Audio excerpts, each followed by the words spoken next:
Ladies and gentlemen, here he is. Woo!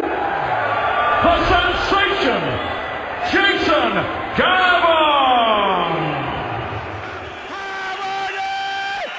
Danmark har fået en ny verdensmester.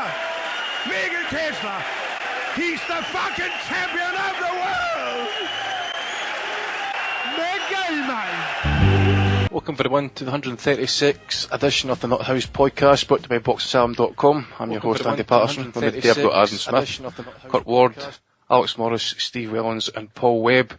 Not much boxing to talk this week, but we'll get through the fights that happened over the course of the weekend, and a wee special report from Steve on that wee Irish show that he was at during over the course of I think it was Friday night, Steve, you were there, wasn't it? No, it was last night. Sorry mate. It's okay, don't worry. Anyway, in front of 15,000 apparently, Luke Campbell dropped Tommy Coyle 4 times, eventually winning a 10th round stoppage. Now Coyle dropped, I think it was the second round, with a body shot, very early body shot anyway, left hand to the body. Campbell showing very good skills though, certainly coming on leaps and bounds. I know Steve, you've had a chance to sit down and watch him. I think you're slightly getting, more impressed with him. Coyle was trying to kind of close the distance, obviously trying to just push himself forward and stuff, but just outclassed and outskilled at the end of the day. In the 10th round, just accumulation and accuracy of Campbell was just too much, as he got dropped 3 times in the 10th round, and he got up, got to give it to him, brave bastard, but Victor McLaughlin soon enough ended the bout. Steve, saying that you're impressed with Luke Campbell, give me your take on him, mate, and give me your thoughts on Coyle as well. Well, I was impressed with Campbell. I've been a little critical of him in the past, not to any great deal, because he's been sort of motoring along quite well on the undercards, but I had a chance to have a good look at him today, and I was watching the fight, and I was very impressed with him. I liked his timing and his footwork and his movement, the way he cut the ring off, and he seemed to know exactly where he was going. He looks like the type of guy who could just close his eyes and just move around the ring and find his opponent. He just seemed so at home in there, and I was impressed with his performance. Now, saying that, Tommy Coyle, obviously all the plaudits and everything for his braveness. He was good at soaking up a beating, but there's only really so long that you can commend, punch bag ability, I suppose. It became... It's 3 or 4 times now, isn't it? It became uncomfortable, to watch after a while, I thought. And it was relatively competitive in the first round, but after that, I just felt sorry for Coyle. He kept on getting up and after the knockdowns, and he was just taking a beating, especially to the body, and he showed great bravery and great heart. But at the end of the day, going from Coyle to world class like they're talking about now for Campbell, it's just, I think it might be too much, even though I was impressed with Campbell and he has the skills and obviously the amateur pedigree. I know he's not a young guy, he's nearly 28, but I'd like to see them push him in with maybe a fringe world contender or two. I think that would be best before they push him onto the sort of Linares level, because Coyle, he said it himself afterwards that he's a domestic operator, and it was fair enough of him to say that. He knew beforehand that he was going to get beaten, I thought. I don't believe that he ever truly thought he was going to win this fight. And it was good to see the two guys showing each other so much respect after all the years of hate and all the nasties in the build-up. And, it was all contrived. We've said this before. I don't think there was any real malice between them. They were told to talk it up. But Coyle seemed to like Campbell. He knew where his limitations lay, and he got a good payday, and he'll fight on. He'll get more opportunities. But Campbell's definitely going on to bigger and better things, and I think he's sort of coming around, he's hitting his peak, so let's see him in against a fringe contender and a decent opponent and see him build from there. I read somewhere that face-off that they had it was all scripted. But Alex, we heard the word twice now getting used, so give me your scale of 1 to 10, how brave was Tommy Coyle? Sorry, I was just unmuting, making sure I was unmuted. I made a sort of pithy comment about it on Twitter earlier. I said there's different kinds of bravery in boxing, and people seem to really muddle it. You've got the Gatti type bravery, the real warrior who gets beat to fuck, and he still keeps trying, he still comes on, he still tries to win, and has a chance of winning. Then at the other end of the scale, you've got the Robin Deacon level of bravery, the guy who gets in the ring and just gets beat up for a living, and I think Coyle is towards the Deacon level of bravery. Fair shout to him, he does give it a go, and I said that in the build-up to this fight, that he does give it a go. But at the end of the day, he is very limited, and he is, as he said himself, a domestic level fighter. The problem is with, I agree with Steve that maybe a step to, Linares right away would be a bit too much. the thing is, the Coyle fight should have happened a year ago. It could have happened a year and a half ago. I mean, arguably, Luke Campbell could have beat him on his debut. That's the problem that we had with this fight leading up to it. I'm a bit confused with what to think of last night's performance. I think Luke Campbell was pretty much almost punch perfect. He did look very sharp in there, but I did expect him to get him out earlier. Maybe that is me, I don't know, being a bit harsh on Campbell, or maybe having a bit of an oversight on Coyle. Coyle's performance was really just a surviving performance, I thought. He didn't really try to win, and this is my point that I was making about the Gatti and Deacon thing. I don't think he ever really was trying to win. He was just trying to survive. Every time he got in close, I mean, it's very difficult to close the gap on Luke Campbell as well. I mean, he's such a tall, lanky, rangy fighter, southpaw as well, and so difficult to, get in there and just land a few punches. But every time he got close, he clinched, he held on. He fought for his dear life, and it was. I had hoped Luke Campbell would found a way to get rid of him earlier, but I can't be too critical of him. You know what I mean? He did what he was supposed to, I guess. What I want to see him do next, obviously, is clean up at the domestic level, because since world level isn't really up to much at lightweight, unfortunately, the real sort of the big fights that can happen are at domestic level, and for some reason I just can't see them happening. I mean, with Hearn's track record, we don't really get to see these domestic fights. There's always the chasing of the world rankings, chasing of the IBF belt or the WBC belt in this case. And, Luke Campbell's supposed to be out in about 8 weeks' time again in the October card, and he's not going to be fighting anyone decent, is he? I think what should really be happening is he should be matching all of his lightweights. He's got them for a reason. He's got Mitchell, he's got Crollo, he's got Burns, he's got a little Scotty Cardle as well. They should all be fighting each other, and I think that, as much of a big of a fan of Ricky Burns I am, I think Luke Campbell beats them all. So that's I think a statement as well. I mean, I think Hearn was saying, Alex, that I don't know if anybody mentioned, but someone says that he was the best lightweight in Britain just now. Do you agree with that? Yeah, I agree with that. I mean, obviously you've got Flanagan as well, and I left him out of the mix because you really can't include him due to the promotional issues, and Derry Matthews as well. But I don't think Derry's really up to that level either, unfortunately. We saw what Tommy Coyle did to him for however many rounds it was before he got Sparkoed. And then, I do think Campbell's in with a shout. I mean, he's still got a bit more to prove in the professional ranks, a little bit, I think. But, you've got to consider either Flanagan or Burns, really, to be the top dog at the moment. But still, I think Campbell, given the opportunity, and he should be given the opportunity, he will come out on top. Paul, do you agree with Alex that Luke Campbell is the number one lightweight in the UK just now? It's all based on potential, and that's the problem. Like, he's not, in terms of what he's achieved right now, no, he isn't. There are guys that are ahead of him, but you could certainly make the case that he's good enough to beat the likes of Anthony Crowler, Derry Matthews, based on his amateur pedigree and the talent that he's shown so far. I mean, the win last night was, it's hard to judge him on as opposed to what the others have achieved, because they've been in with international opponents. I mean, before he fought Tommy Coyle, I mean, who had he fought really? Brizuela, Scott Moises. There was no one on Campbell's record as a pro that would justify you saying that he is already ahead of Crowler, Mitchell, Burns, etc. I think the problem with last night's fight was that it was as predetermined a fight as you're going to get. These two have sparred so many rounds, they've trained together so much that they knew who was going to win. Tommy Coyle went into that fight, and as much as he was saying all the right things, he knew he couldn't win. He knew there was such a level between them, and that's why he fought such a strange fight, and he came sort of running at him head first. He didn't fight in the way that Tommy Coyle tends to fight. He's always a bit blood and guts and throwing arms everywhere, but he can fight smarter than that, and he can box better than that, but he knew he didn't have a hope. So I think Coyle respects Campbell's ability, but, we're very early into Campbell's career in terms of who he's been in with. Let's see him take on, I think it's quite disrespectful to even the likes of Scotty Cardle, who's the British champion. I know he's a bit of a battering boy and a lot of people take the mick out of him, but he's won the belt. He's above Campbell right now. Let's make that fight. Let's go the proper domestic route. As why you say the international scene isn't brilliant at the moment. We've got so many good fighters in Hearn stable at 135. Let's hope they get it on and get some fights signed. Kurt, what next for Tommy Coyle just now? I mean, last night, he knew, well, I think it was Steve that mentioned that he knew going into that fight, he couldn't outbox him, he had to be aggressive last night. I think he got warned a few times for excessive aggressiveness. If you were manager, what would you do with Tommy Coyle next? I mean, because at least 3 fights he's had now, at least 3 hard ones. It's going to take years out of his career. That last night, the fight against Bruzuela and the Derry Matthews defeat.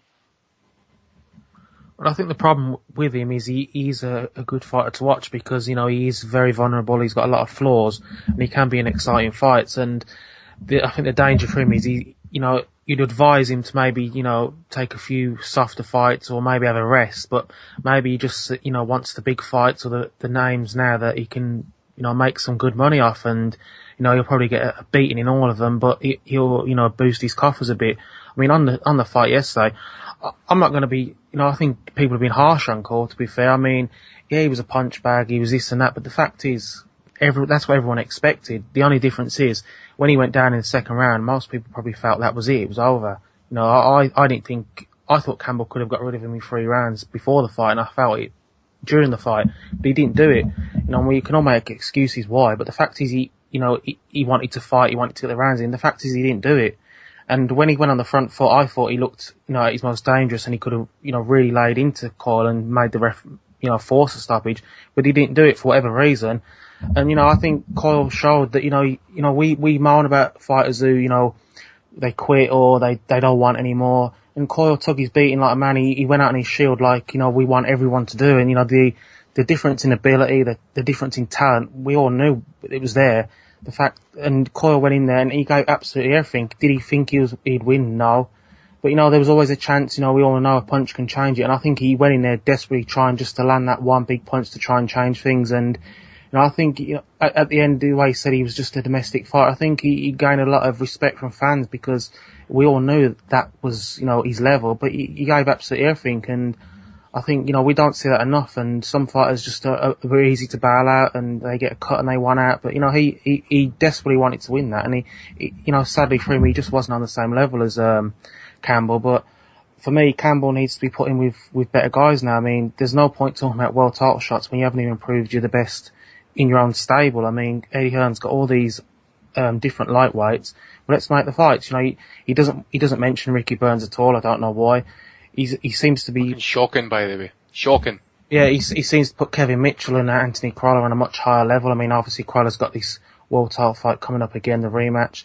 But Kevin Mitchell's just been beaten up by Linares. I mean, there's matches that he can match, against each other. Burns Mitchell rematch, the loser's career's probably over, but will he make that? No, because he's always trying to get him into a world title fight. I just think we could see as British fans better fights domestically at the moment, but I'm just hoping that he does see that he does make them. But it looks like he's going to be sticking Campbell in with a few soft touches in the hope that Crolla beats Perez, which he should do, and then he'll probably look to make that fight next year.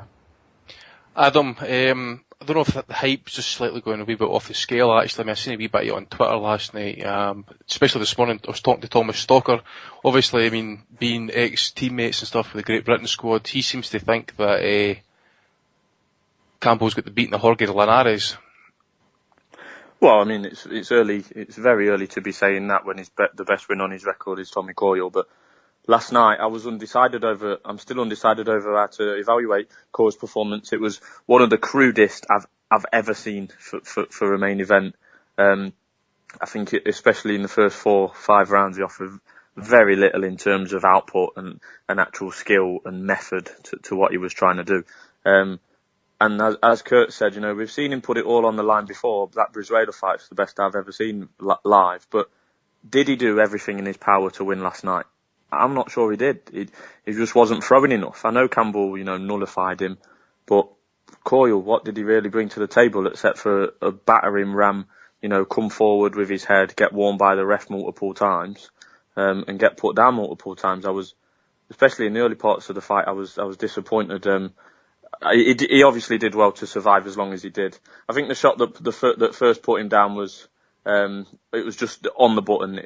Campbell was on the back foot. I don't think it was a massively powerful punch, but it was just on the button, And as Jim Watt says, you can't toughen up that area where Campbell hit him, and eventually came. And Alex said on Twitter during the fight, the longer it goes on, the more likely we are to be disappointed with Campbell for not getting rid of him. He did get rid of him in the end. Coyle can claim he was still on his feet at the time of the stoppage. So really everyone's a winner. We all knew that Campbell was going to win. It was a big mismatch, to be fair, but after that, as Kurt said, the concern is it's only 8 weeks away from his proposed next fight. Are we going to, drop down a level, or are we going to push on? We should be pushing on, but make no mistake, Eddie Hearn can find a way to keep his lightweights away from each other.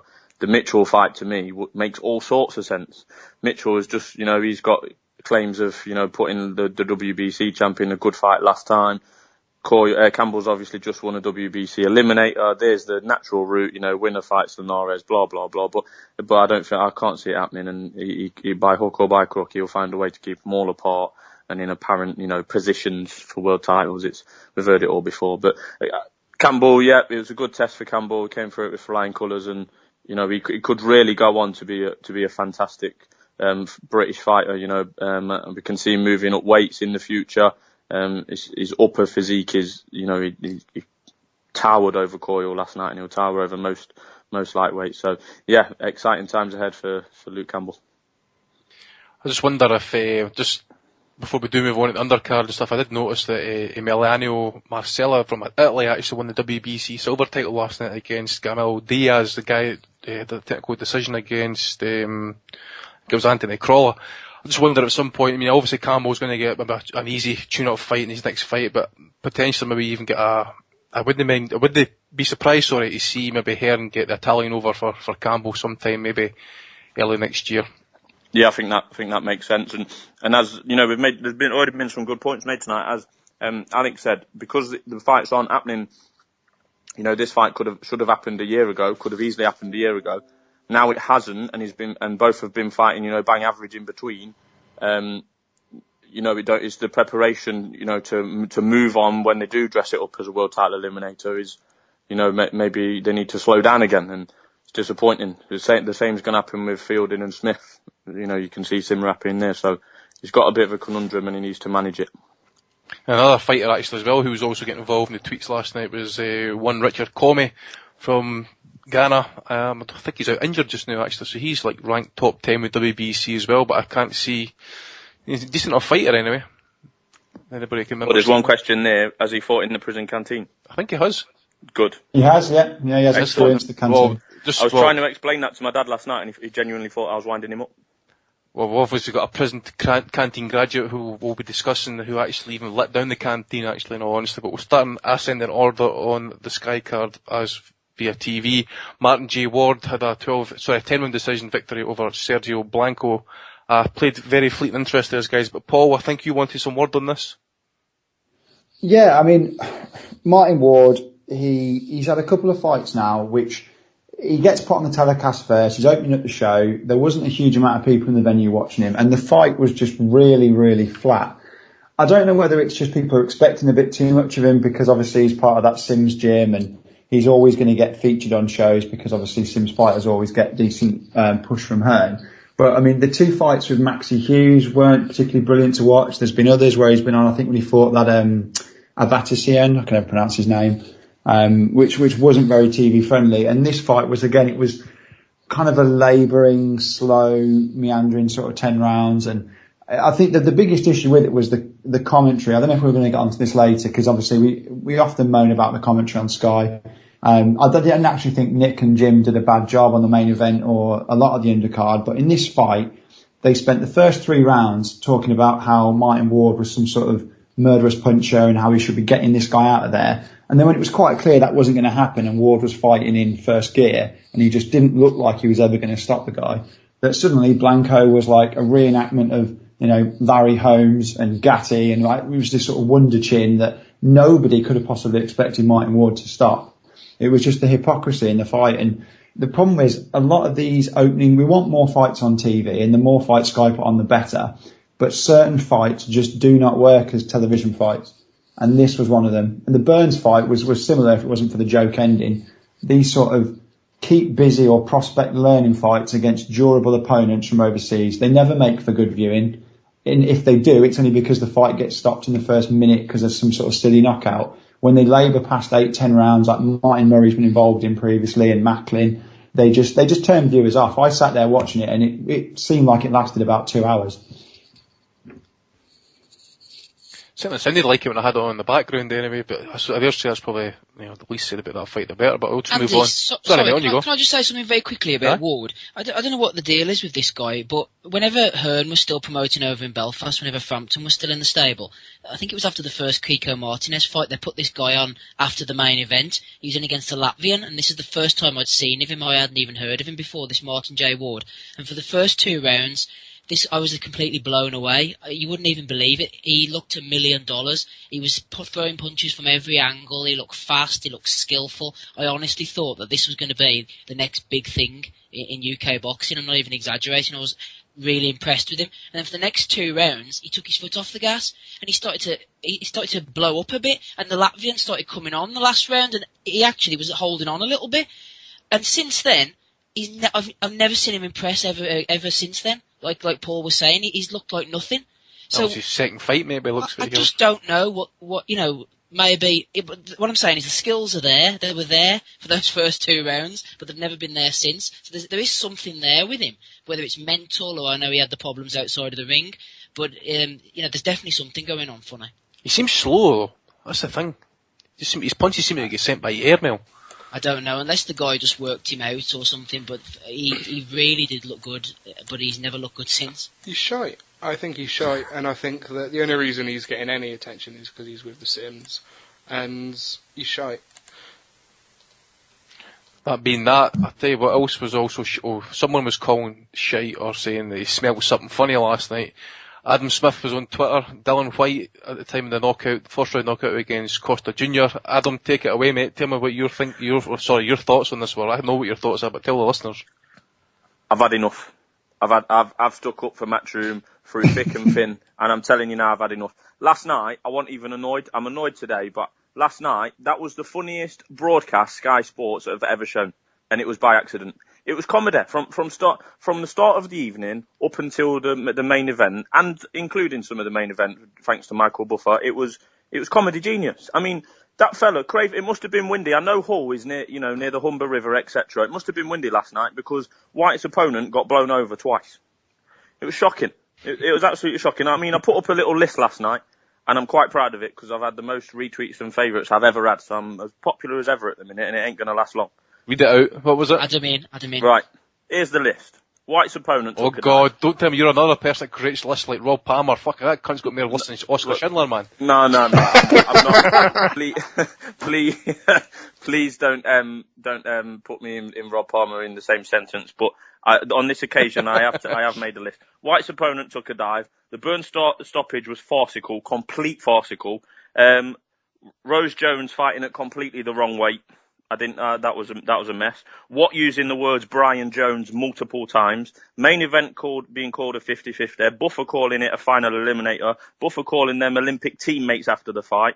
A fight in the crowd, and to top it off, we had Kell Brook chatting shit throughout the night. He is a nightmare in front of the microphone, ringside, standing up, sitting down, in the studio. Can him off. He's a nightmare, and I've had enough. I don't know how they can get away with it. And then after, he always comes on and says, but it was a great atmosphere. So bloody what? I'm sitting at home. I don't care about the atmosphere. I don't care if it's outside or in the Craven Park or if it's in Wembley Arena or if it's in my back garden. It's still on the TV. I've had enough. Damn, Alex, what you done to this man? We've lost him. He's turned full heel. Honestly, Christ. I don't know what you're moaning about, just... Adam. I thought it was a great show, and you should stop this anti-matchroom hate. It was to the extent I'll probably watch boxing with my dad 2 or 3 times a year. Last night was one of them, and we was both laughing out loud at both the White stoppage and the Ricky Burns thing. We like literally laughing out loud. It was comedy gold. And then someone was saying to me, "Oh, why bother watching it if all you do is going to hate?" Now, obviously, this probably could go down as the first official time I've hated properly. But I was thinking today about the coverage on other sports, and I'm a sport addict. I watch everything. There's no other sport what Sky Sports cover that's as bad as boxing. Some of the stuff they're coming out with is terrible. I mean, as if someone on the Premier League. Well, let's leave football. Obviously, that's the flagship. If just someone on cricket or rugby league or tennis would get the names of the fighters mixed up and amalgamated into one. It's a disaster. It's a mess. Anyway, Lionel Ronaldo coming down the side. Yeah. Adam's press passes will forever be never coming again. Well, as long as I can get into Glorious Goodwood and Royal Ascot, I'm more than happy. Well, talking about farces anyway, Prince Ofoso was stopped in 5 rounds last night catching his own towel from the corner, Kurt. Ricky Burns did what he had to do, I suppose, shit opponent. I mean, I think it was his first fight in almost 2 years, I think. It's a stoppage, I suppose, but other than that, it was a shocking fight. How dare that trainer throw the towel into a prison canteen graduate? That's just something you just don't do. I dread to think what's going to happen on the flight home with them two. I mean, they're going to be at each other's throat. But, I mean, I thought Burns looked pretty good considering the guy he was in against. I think someone said it, but it's like Ricky Burns sometimes fights down to his competition, and I was expecting the same kind of thing, a boring fight. He's not really interested in the guy, he doesn't offer anything. But I thought he looked pretty sharp considering I know it's against the guy, he's not up to much, but I thought he looked alright. And especially coming off that Figueroa fight where it was such a hard fight, which could have took, time off his career, to be honest. But I think he looked sharp. He looked like he wanted to hurt the guy and get him out of there, and I thought he looked good. I mean, but the towel incident was just, the poor guy's face when he caught the towel. You laugh, but you felt a bit sad for him as well, because it was horrible. I mean, the trainer who looked doesn't like... matter how shite you are, mate. I think you deserve enough. I mean, you get to try and see you at the round at least. Yeah, I mean, if you get stopped by the British ref, that's one thing, and the fans will say that's not right. But to be stopped by the guy who's there supposed to be helping you, the trainer looked like a 50-year-old Isaac Chilemba. Let's see who beats him. Just the way he treated him. I mean, he looked really hurt and upset by stoppage, because Burns was on top obviously, but it wasn't like he was taking monster punches or anything. I know he said that he wasn't doing what he wanted him to do, but he wasn't getting really badly hurt in my opinion. And Ricky's obviously not a big puncher anyway, so it was just a bit of a farce, to be honest. Steve, you did hear me say that, this was almost 2 years since this guy's last fight. Should we maybe be even looking at the board, maybe saying as well, come on, why did you sanction this guy in the UK to fight? Well, I'm a big fan of the board, Andy. Oh yeah, that's why I came to you, mate. I'll have to stir the pot, man. Come on, get up the I'm just watching this now on YouTube, actually. It is quite bizarre, isn't it? The towel comes in and he does indeed catch it. I thought you were making it up, but no, it's happening right in front of my eyes. Yeah, well, the board, I mean, what can you say about them? The less said, the better, I suppose. They sanction some people, don't sanction some others. They have their own reasons, so he's not biting, is he? He's not biting. He's been political there, Steve Wellens. Anyways, has Alex... Has it ever happened before, though? I mean, has anyone ever seen a fighter catch his own towel?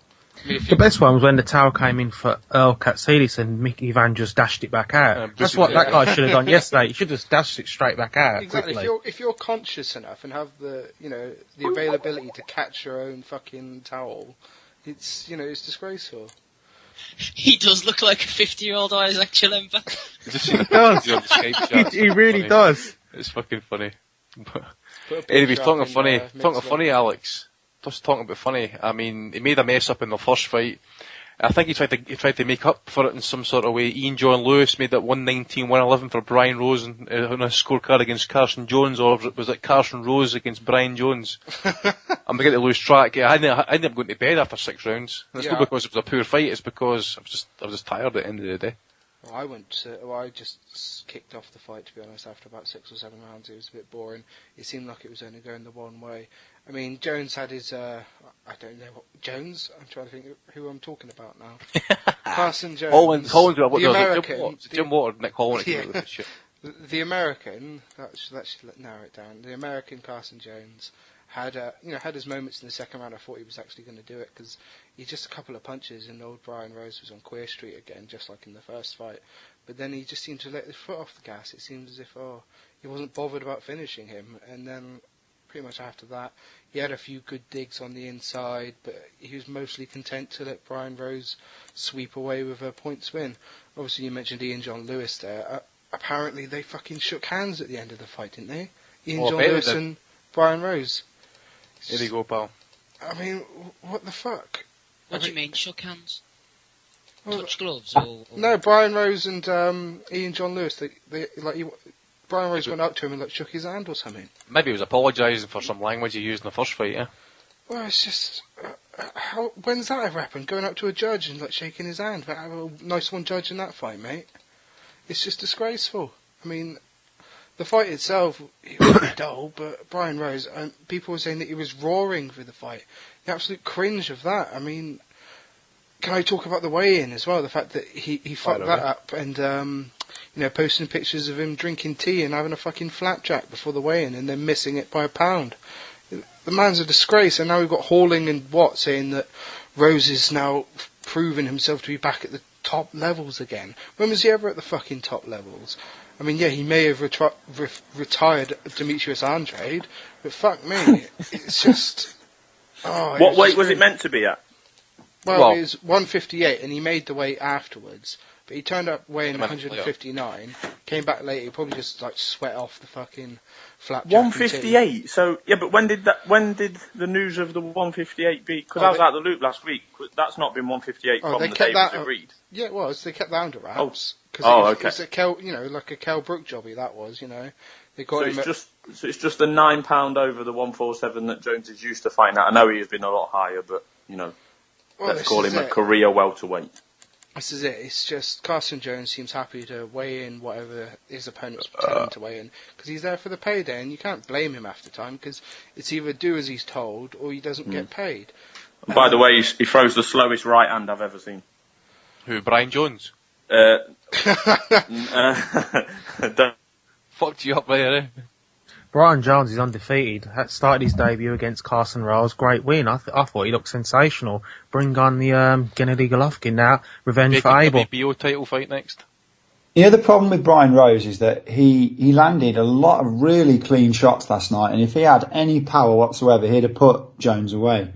But, I mean, the amount of times Jones was caught with his left arm down by his side and Rose landed some really quite nice, accurate right hands, but there's just nothing behind it. And the minute he's up against someone who will put a lot more pressure on him, they know that Rose isn't capable of putting away with a single shot. So he'll always struggle at that. He's sort of stuck now between sort of British level and world level. He's nowhere near good enough for world level. There aren't a huge amount of fights from domestically. I really hope they make the Macklin fight, but I think they'll avoid that. But I think that would be a really good way to go. But he's just got no pop, no power behind his punches at all. Okay, moving on, we'll go to the ESPN card. Now, we'll start with the undercard fight, Danny Jacobs against Sergio Mora. Now, I've seen some idiots post on Twitter just now saying, this is what boxing's all about. Great fight. I was like, oh my god, nobody even wanted to see the first fight. Now they're saying this is one of the greatest fights. Well, especially the first round, because you had 2 knockdowns. You got some idiot from ESPN saying it's one of the greatest fights I've ever had. What do you say, Alex? It was a good first round, to be fair. I mean, you can't really knock that. I thought that, I hate watching Sergio Mora. I didn't stay up for it last night. I would never stay up for one of his fights. And Danny Jacobs, I believe, is, just completely bang average. And the way Pirog absolutely destroyed him was fantastic.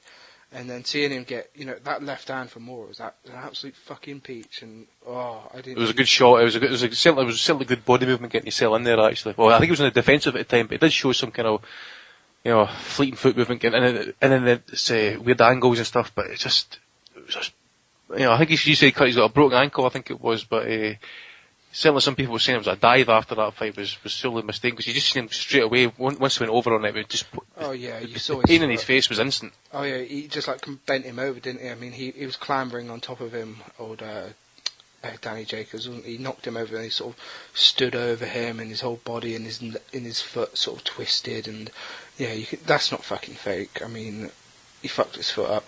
I mean, there's a lot of rematch talk as well, and maybe. Please, no. I think Jacobs has said there's going to be no rematch, and Jacobs be a rematch as well. Because as I says, we didn't want to see the first fight, and I certainly don't want to see a rematch. No, I mean, I can understand Mora and some of his fans, all 5 of them, asking for a rematch, but I'm all right. I mean, I don't think Mora's going to land another shot like that again and make it interesting.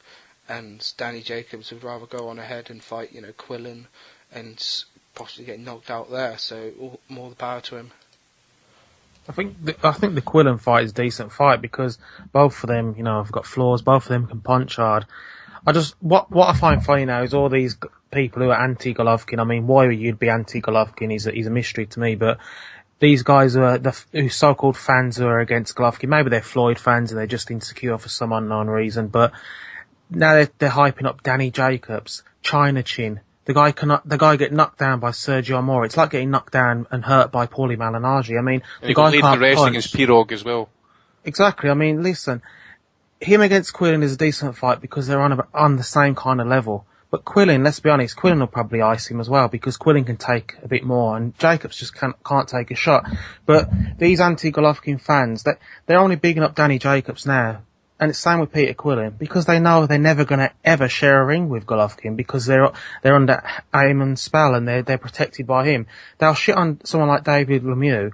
You know, who I've said myself, I think Golovkin will get rid of him very soon as he lands a big punch on him, inside 2-3 rounds. But you can't knock him and then hype up Danny Jacobs, who's, you know, he was hyped up beyond belief. He was sparked out by Pirog, who then vanished, and he's been kept, you know, protected since. And you know, I really do see him getting hurt by Quillen as well, and then the hype will be back to Peter Quillen again, who, you know, again, he's average at best in a very poor middleweight division. Well, Lemieux would fuck Jacobs up, I think, quite easily. I mean, one of Lemieux's punches would just completely fucking pulverise him, and I think even Lemieux against Quillen, I'd probably favour Lemieux in that, because I've never really rated Quillen that highly anyway.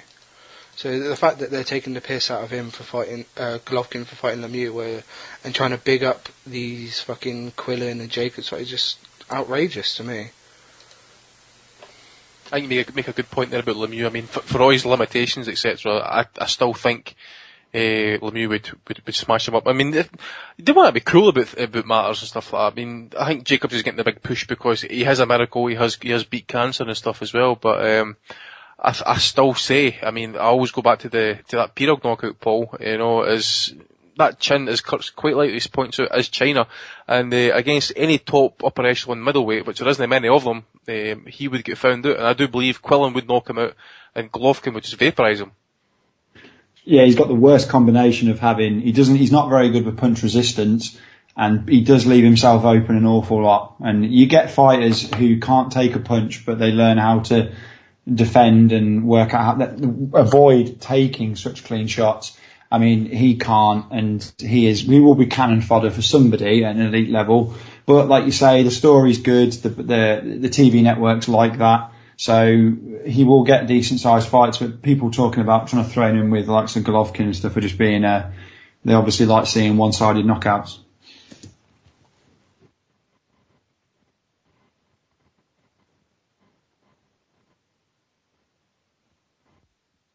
Whatever happened to Dmitry Pirog? He retired, mate. So I think he's a back problem he had. Yeah, he had a few more fights, didn't he? He fought who's the guy knocked out Kirkland, Ishida? Yeah. He beat him, didn't he? Then he seemed to have some back issue. I tell you what, he actually beat one of Quillen's old opponents, that Lucas Konechny, is it Konechny or something? Beat him over, I think it was 12 rounds or something, it might have been. I think it was his last fight. Yeah, I don't know. I know he fought Ishida. He was pretty decent, actually. It was okay, aye. Yeah, Jacobs was hyped up at the time, wasn't he? Because he was the big prospect, the big amateur prospect, and he was a big puncher and everything. But Golden Child, remember that nickname? Yeah. Just very briefly on that fight last night, I didn't think it was too bad because I was pleasantly surprised with what I saw. The fact that it was the knockdowns and everything, I was just expecting them to be a real shitfest for about 12 rounds of hugging and holding and terrible, so it turned out not too bad in the end. It was quite good.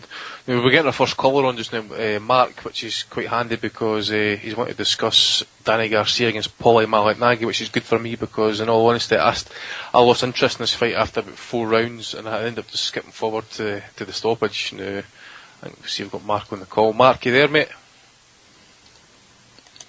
Is he not there?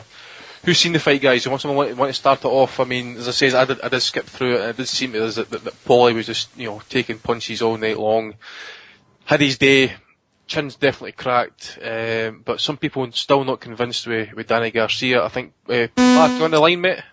Yeah, should be. Can you hear me? I can hear you now, mate. Give me your take on that fight last. I believe you wanted to talk Garcia against Malignaggi. Yeah. Garcia, I just don't understand how he's got this far in his career, really. Let's take Al Heyman out the subject, because that's the obvious answer. How has he got this far in his career? He's shit at everything. Accuracy, shit. The only thing he's good at, I suppose, you could say timing. Power, okay. Speed, shit. His feet look like they're stuck in cement. To be honest, mate, it's his opponents. It's his opponents, isn't it? It's just the people who's been cherry-picked to fight. I mean, Rod Salka, he wasn't even the best fucking lightweight, or I think was it lightweight he was coming up? Wasn't even the better than top 20 lightweights in the world at the time. I think he's so bang average. I can't get over how bang average he is. He's so shit. It took him a while, Alex, to get him up to 147 and stuff, and I dare say, I mean, if you want to test the waters or put a new weight division, Malik Nagy is a man to do it against, but even then, we kind of knew that Malik Nagy had been semi-retired, etc. He wasn't really going to put up much opposition. Well, I don't rate Paulie at all, to be honest. He is that sort of gatekeeper.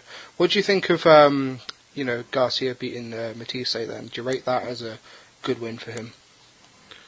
Is that to me? That's you, Mark. Yeah, sorry, mate, yeah. Yeah, I think that was a very good win for him, but let's not beat around the bush. The referee helped him out in that fight. He made sure Matisse fought Garcia's fight. After that, everyone was talking about how bad the referee was. It was Tony Weeks, wasn't it? Afterwards, he was the referee for the Mayweather fight, and all of a sudden, once he didn't help Mayweather out in that fight, people saying, "Oh, he's not a good referee anymore." Well, look at that fight. I don't think he really officiated that very well. And the knockdown that Danny Garcia got, wasn't Matisse hanging halfway outside the ring at the time? Yeah, I think I remember something happening when he was hanging outside one of the ropes, maybe the top rope or something. So couldn't he have just stopped and said, "Get back in the ring," and then they continued? But no, apparently not. They make Matisse fight halfway outside the ring. He gets dropped, and that was like, I think that was one of the things, wasn't it? That was like the point that gave Garcia the win. What about obviously, I mean, I think he's probably lost all momentum coming off that Matisse win. Did you have him beating Herrera? No. I won good money on that fight because I saw the robbery coming. I won some good money on that fight, but I thought Mauricio did enough to win. So going forward then, Mark, what do you think he's going to do with Garcia next? Is this going to be kind of simple, easy fights and stuff, or do you think at some point, I mean, there's some whispers, I don't know if it's true or not, but some people are starting to kind of talk about it now, that Al Heyman could ruin Adrian Cloner's career. Would you put Garcia in with Cloner next? Or is it going to be something easy?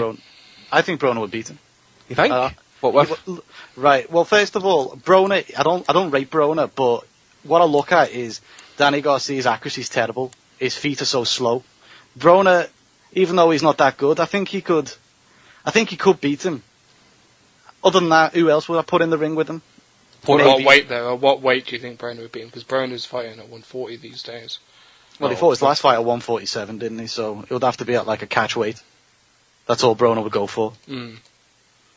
Other than that, maybe. No, Broner's last fight wasn't it 147? It was 143 or 142. Yeah, 1-4 something, yeah. It was in the welterweight division. Yeah, technically, I suppose. Yeah. I think it was 144. I think it was something like that. Steve, sounds like we're kind of hating on Danny a wee bit. You say you don't mind him. Give me your take on him. I don't mind Danny Garcia that much. I wouldn't class myself as a hater. I know he's gone backwards in terms of his opposition. Obviously, the Rod Salka fight and the Herrera fight recently, but I think give him a decent opponent, stick him in with someone like Sean Porter, I think he'd give a good fight. I would even go so far as to say, yeah, I'd pick Garcia to beat Sean Porter, to be honest with you. I don't mind Garcia, I think he's okay, he's reasonably exciting. He's had his struggles, but I wouldn't hate on him that much. Adam? Yeah, I mean, I want to like Danny Garcia. He's got one of the best wins in modern times, really, against Matisse, but he just didn't capitalise on it. I wasn't excited by last night's fight before, during, or after. Malignaggi, I couldn't see any way. Do you think the Matisse win is better than the Khan win, then? Good question. Well, alright then, he's got two brilliant wins. Exactly. Yeah, so he is likeable, he's not capitalising it, he's the epitome, him and Leo Santa Cruz are the epitome of the Al Heyman mess, catchweights, etc., fighting nowhere near Philadelphia or wherever Santa Cruz claims to be from nowadays. Garcia needs to be going on to bigger and better things. He's got a likeable style, he can punch, his dad causes a bit of aggro and, makes us laugh from time to time. He's not a boring fighter, although last night's fight was boring due to Malignaggi, Garcia should be a star. He should be a star, but things have contrived against him and he hasn't helped himself. So, we need to see better fights. Mark, any closing points on Danny Garcia, mate? I'd just like to see him fight. I wouldn't mind seeing him fight Sean Porter and Keith Thurman. I think there's no need in that. Kell Brook, that'd be a good fight, but he made like $1.5 million, didn't he? Last night. So. What about Errol Spence? Errol Spence would beat him, mate. I think. Yeah, I think Danny Garcia would lose that one. Yeah, for Spence's progression, I mean. Do you think Heyman would do it? No. I don't know. I think everyone's being a bit. I mean, you have to look at Danny Garcia. People have got very short memories here. This is the guy that basically steamrolled Amir Khan when Khan was on his upward swing with Freddie Roach. I mean, he's got good wins over Judah, the big win over the Matisse fight when loads of people picked Matisse to win, when Matisse was some sort of banger and this big killer, and Danny Garcia managed to completely, at times, outbox him. The skill level between the two was massive, and yeah, he suffered from a bit of Al Haymanitis the last couple of years, but I think he can do big things at 147. He wasn't far away from the Mayweather discussion. It's only 12 months ago that was the case. It's just so happened that he's wasted that time with the likes of Rod Salka. I mean, the Malignaggi fight last night, did he lose any rounds? I mean, Malignaggi's not any great shakes, but he got the job done. There will be better fights out there for him. But I think it's talking about like Errol Spence as a stepping stone for him is just madness. Danny Garcia, I'd pick him to beat Broner, Porter, pretty much the majority of fighters at 147. Just because he's looked ropey his last couple of occasions doesn't mean you write him off. I think you're giving him a wee bit too much credit for the Khan win, though. I mean, I wouldn't say he steamrolled him. I mean, it was Khan's sloppiness that really made him look at it to basically time him and land that left hook. Yeah, but it's not. He did steamroll him. Well, let's not stick up for Amir Khan. I'm not finished. Steamrolling someone is like Mike Tyson knocking out Michael Spinks, for fuck's sake. That's steamrolling him. Do you know why I class it as steamrolling him? Because it wasn't as though it was a punch that he threw from nowhere that he's never thrown before. If you look at Eric Morales' rematch, if you look at, Rod Salka, the shot that put Rod Salka away was the exact same shot that put Amir Khan away. He has that consistent level of skill. What we've seen recently is a couple of his fights have been going a few rounds. I mean, 4 of his last 5 fights have gone more than 8 rounds, so we're starting to see him in boxing more, and he's not as exciting to watch as he used to be. But, I mean, like I said, the Amir Khan rematch, I don't think Amir Khan would take that at all. I don't think that's a fight that Amir Khan...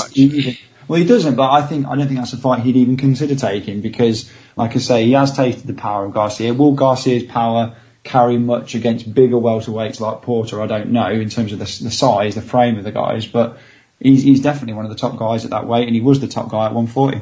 I blame Khan for losing that fight. Simple fact is, he threw an uppercut from mid-distance as a lead shot. Fuck's sake. I disagree with that. I think Khan would take that fight. I think he wants that fight. Just like Peterson wants the rematch, just like Herrera wanted the rematch. It's Danny Garcia that doesn't want to give any rematches. Angel Garcia said this week, they'll never fight Amir Khan again. That's what he said. Now, whether that's just talk, just to wind Khan up, I don't know, but that's what he said. And he usually calls the shots with Danny.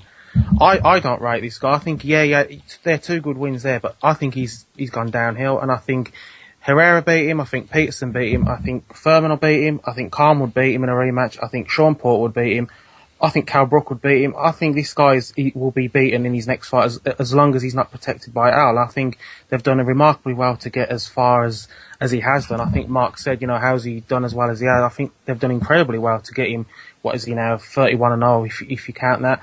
But I just think he'll be beaten and he'll look sloppy when he does. I think, the Matisse win, you can't take that away from him. I thought he'd lose and he won. And the Khan win, you can say Khan was doing well in the first rounds, but that doesn't matter. Garcia sparked him out. But I just think since then, he hasn't looked impressive at all. He's gone backwards in my opinion. Well, he's lost 2 fights, hasn't he? That's the thing. He lost 2 fights. And beating Paulie Malignaggi, Paulie hasn't been in the ring for about a year and a half, and last time he was in the ring, he was raped with no lube by Sean Porter. I mean, so that does nothing to me last night. As soon as he's in with a test, and I think Mark said it best, the guy moves as if he's in cement, and he punches as if he's underwater. I mean, he's so slow, and that's what I think. He's looked even slower now, and I think, maybe he'll surprise me again. He'll go in against one of those guys, and he'll look great again, and I'll have to give him full credit. But I just think the loss is coming to him pretty soon. Yeah, there's the reason why he never took the Mayweather fight when his stock was so high after Matisse. I think though, Andy, regarding the Khan rematch, I would like to see the Khan rematch definitely, and I think they should make it. But I think Garcia's got a point when he says no to the Khan rematch, in that he could say, "We fought, I banged you out comprehensively. See you later." He could do that, but then if he's not going to fight like the Thurman, Porter, Cloner, etc., Exactly, yeah. he's going to have to end up fighting Khan at some No, point. I agree with that, but I'm just saying from their point of view. Same with Matisse. Everybody clamoured for the Matisse fight. A lot of people thought that Matisse was going to knock him out. He schooled Matisse. I don't think anyone would argue with that decision. Same to him. People are saying, "Oh, he's ducking the Matisse rematch." How is he ducking rematches and stuff when he's already beat these guys comprehensively? I don't really understand that, but I would like to see the fight. But he's turning around and saying he's not taking it for X reason. Well, it's a pretty good reason. Well, I suppose I will give Heyman a wee bit of credit. I dare say Heyman at some point will make the fight. I mean, I dare say, Garcia-Peterson was made slightly too late in my opinion. You know, when Garcia was obviously struggling to make 140 fully. At least he won't do what Hen's not doing is actually making his own stable fight each other. Mark, you anything you want to finish off with saying, mate? Oh yeah, I just want to throw this one in for you guys to have a laugh at, right? Last night at like 4 a.m, I put out that tweet that I said to you guys, for the question, which was basically, how has he got this far in his career? And this proper casual got back to me and said that he believes both Erislandy Lara and Crawford would both beat Danny Garcia. It's not that I was annoyed about what's funny. What he said was, and he was adamant and argued with me for the next half hour, that both of them fight at welterweight. Fuck's sake. It's the Why did you spend 30 minutes with him? Yeah, How I Met Your Mother rule, never discuss anything after 2 a.m. No good can come of it. Why didn't you speak to him for 30 minutes after that? I would have fucking blocked him after the first reply after saying that to me. Because it was funny. And I'd had quite a bit of vodka at that point, and I won some money on the fight, so I thought I'd have a good laugh at the guy, so that's all good. I've done that, yeah. So thanks, guys. No worries, mate. All the best. See you later. Cheers. So that brings the reviews to an end just now. Just to let listeners know, if you want to call in, just add Box Selling Pod and Skype, and Kurt will get you through. Start with our Twitter questions. We've got a shitload to kind of bang through here. I'll just take the best out, because I want to go to a discussion in regards to Kid Galahad and Tony Thompson. Now, Alex, you need to help me out with this one, mate. This Ryan is sent in a question. It says here, who is Ray Pop and why is everyone obsessed with him? Who the fuck's that? I know who he is. You guys just spend too much time on Twitter, man. Bella Thorne's best friend. Yeah. Isn't he some kind of Jimmy Savile or something? Yeah, I only stumbled across it. I'm not a big Twitter user, but yeah, Just type into Twitter hashtag RayPopWatch and you'll be disgusted. It's an old man who religiously, zealously, it is disgustingly tweets a underage. I think he started when she was about 14 or 15. She's about 16 or 17 now, and he tweets about 20 tweets a day, maybe more. Sends her DMs, constantly talking to her. Constantly talks to underage actresses. They're always underage, and you'll rarely ever see him talk to an actress who's an adult, and he's just constantly pestering them, constantly just. So he's a bit like Michael Jackson, except with little girls. Yeah. So this guy essentially needs a fucking chemical injection in the neck. The thing is though, like he used to. The reason people know him from a boxing point of view is because he used to supply like video highlights and stuff, and he used to fighters and trainers and promoters. So a lot of people in the States know him really well. It's just that he has last night people were screenshot. Go on. This is how he ends up on our podcast, because he fucking is known to some cunts in America about boxing and trainers and stuff like that. Well, no, like Lennox Lewis, Lewis and all those guys tweet him. The reason why he's known, people are talking about him, and the reason why the Pop Watch thing is taken over is because last night, for example, before he watched the Ronda Rousey fight, he tweeted Bella Thorne about 20 times with no response, because she obviously doesn't ever respond to him, saying, you'd make a good pundit. Oh, what's your thoughts? What do you think is going to happen? And it's almost like he's doing it for a joke, but he's not. And he's just some weird looking paedophile motherfucker.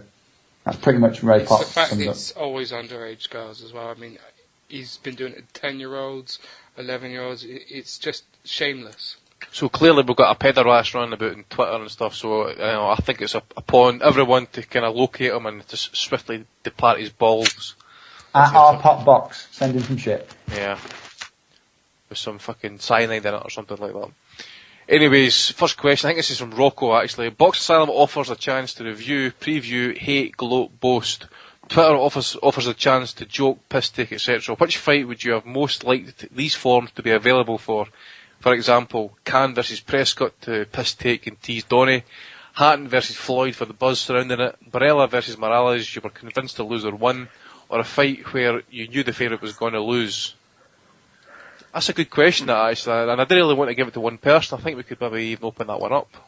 Can you hear me? Yeah, mate, I can hear you, no problem. Corn Prescott, that's a good example by Rocco there. I'd have loved that. I'd have really, really loved that. Thriller in Manila. Obviously, it's one of my best fights of all time, or one of my most favourite fights of all time. So. I mean, one just to watch and enjoy and laugh back at is the one that never gets old, Brona Maidana. Yeah. Ben McClellan. Oh, sorry, Ben Eubank, actually. I mean, just, if you want to talk about, for instance, I know you talk about Hatton, Floyd, about the buzz and stuff. I think, the buzz surrounding the rematch, or even the first fight, I would probably say more so the second fight, just the buzz, because everyone was involved in that second fight, just about 22 million viewers or 80 million viewers. I think it would have been fucking awesome. I'd have loved to have seen Leonard Duran too, just the fucking chaos I'd and the follow reaction on Twitter coming off of that, on For a other week. forums. People would just go mental, say, what a quitting fucking cunt, what a bastard, and all this. It would just be absolutely hell. And It would have been great if Twitter was around for some of these older fights. Can you imagine Twitter being around for, like, Bowl Holyfield 2 with the Fadman incident? yeah, That'd be great. that'd be fantastic. Or could you actually imagine how you go back in time, like Sam Langford and Sam McVeigh and all the guys, Joe Jeanette, they fucking regularly fought 45 rounds of fight and stuff like that. Can you imagine that, actually having to watch a 45 round fight and then review it the following day? And they fought like 3 times. And you're fighting like 3 times a month. Like, he's fighting again next week, and he's fighting again the week after. Oh, Sugar Ray Robinson's fighting 4 times in February. He's fighting Jake LaMotta twice within like a fortnight or whatever it was. I think it would have been really good, looking more local. It's not about the best fight, but Hatton Mayweather. I think if we'd have had the pod around that, I've never seen a fight, forget Foxgroves or anything like that for fans that have been watching the sport for 3 years, that I've never seen the interest on the street and the hype behind a fight in my generation, because I wasn't really around for Ben and Eubank to really appreciate it. But that was massive, and it'd have been good to have got to talk about that and go through that, even though it wasn't that many years ago. That's something else I was going to actually add in there as well. Actually, it's been right in my mind. I was reading this next question. I'll maybe come back to it though. Steve Paul Edwards is asking, why in 2015 do we have such excellent boxing talent but subjected to woefully mismatched cards? Yeah, that's a good question. I've been asking this myself, especially after the fights, even last night. I mean, in both main events last night, Campbell Coyle and then the Garcia Malignaggi, we were more commending the one guy for being tough, and isn't he great for taking a huge beating? We seem to be doing that on more of a regular basis these days, and it's because there's a lot of showcases and a lot of mismatches, and I think it's because one of the main reasons is because the proliferation of the titles. You're able to manoeuvre people around into shots without giving them big challenges and stuff, so guys sometimes get pushed a bit forward when they're not ready, and the guys who are selling the tickets and on the TV and stuff, they're getting an easy ride, some of them, so I've just completely lost what I was on about there, but... Well, I'll save you there then, because what was just thinking, what I've just remembered actually is some of you might know that we've been working on Google Hangout for a little bit actually with some of these preview shows. Just when we're talking about, Rocco's last question about Twitter being around for some of the classic fights and that. We are looking into trying to do a classic fight commentary via Google Hangout. I think Alex has maybe found a way how to get a fight on and we can run a commentary over it somehow, but we'll look into that and maybe get back to you in the future about that one. Is it possible, Alex, yeah? I need to give it a test run first, but I think that it could be quite interesting, quite fun, I think, for some of the people that enjoy us moaning about old fights. And there'll be no mistakes from us from commentary. We're already thinking about doing the Chris Ben and Nigel Eubank fight. Should be a great one. Another question from Paul Edwards. With the times drugs and athletic competition come out, should some boxers be worrying now? Well, Paul, I'll leave that question. We'll bring it on to that one because, yeah, they've got to worry about it. And we'll discuss it with the Kid Galahad situation. Mike D, Adam, make it brief. If Quigg fights and beats Danair in November, does he become the A-side of Frampton fights? Sorry, I'll read that out again. If Quigg fights and beats Danair in November, does he become the A-side? Frampton fights another nobody. Lots of ifs and buts, I know. Yeah, there is a lot, but I think if Quigg fights and beats Donaire, especially in this country, I think he could almost move past Frampton. I know that sounds a little bit daft, but with the possibility of Frampton moving up weight, that could almost, make that fight be seriously on the back burner.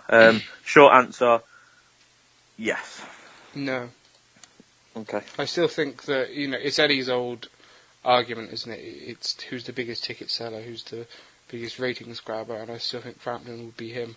I don't think Quigg, as much as I love that fight, and I think that fight would almost be justified on pay-per-view, Quigg Danair. The thing is, Quigg would still probably be on the undercard of a card like that. They'd probably stack it up with AJ against pregnant Latvian and, James DeGale in a routine defence if he's allowed to fight on these shores anymore. I think Danair would be certainly worthy of top of the bill on his own. But Quigg would Danair. it sell over here? That's the thing. Yeah. How many Mancunians know who Danair is? I ain't sticking up for Quigg because he gets bumped down bills. He has done regularly, and it is almost not, I wouldn't say deserved, but it's almost right. It's a good question. It's a great question, and the Quigg Danair fight is a cracker, and none of us would argue with that, and I'd love to see that. Paul, Lee Davis is asking, Coyle called himself a domestic fighter while Hearn said he was being harsh. What exactly is wrong with being British level? Well, I think there's nothing wrong with being British level, and a lot of very good fighters got to be British champion, and that was it. And, a lot of, in terms of history, when there were less of these silly WBC international, intercontinental, Eurasia, Mediterranean titles floating around, and that belt meant a lot. Unfortunately to Hearn, that belt seems to be used for a lot of what I call it like his second tier fighters.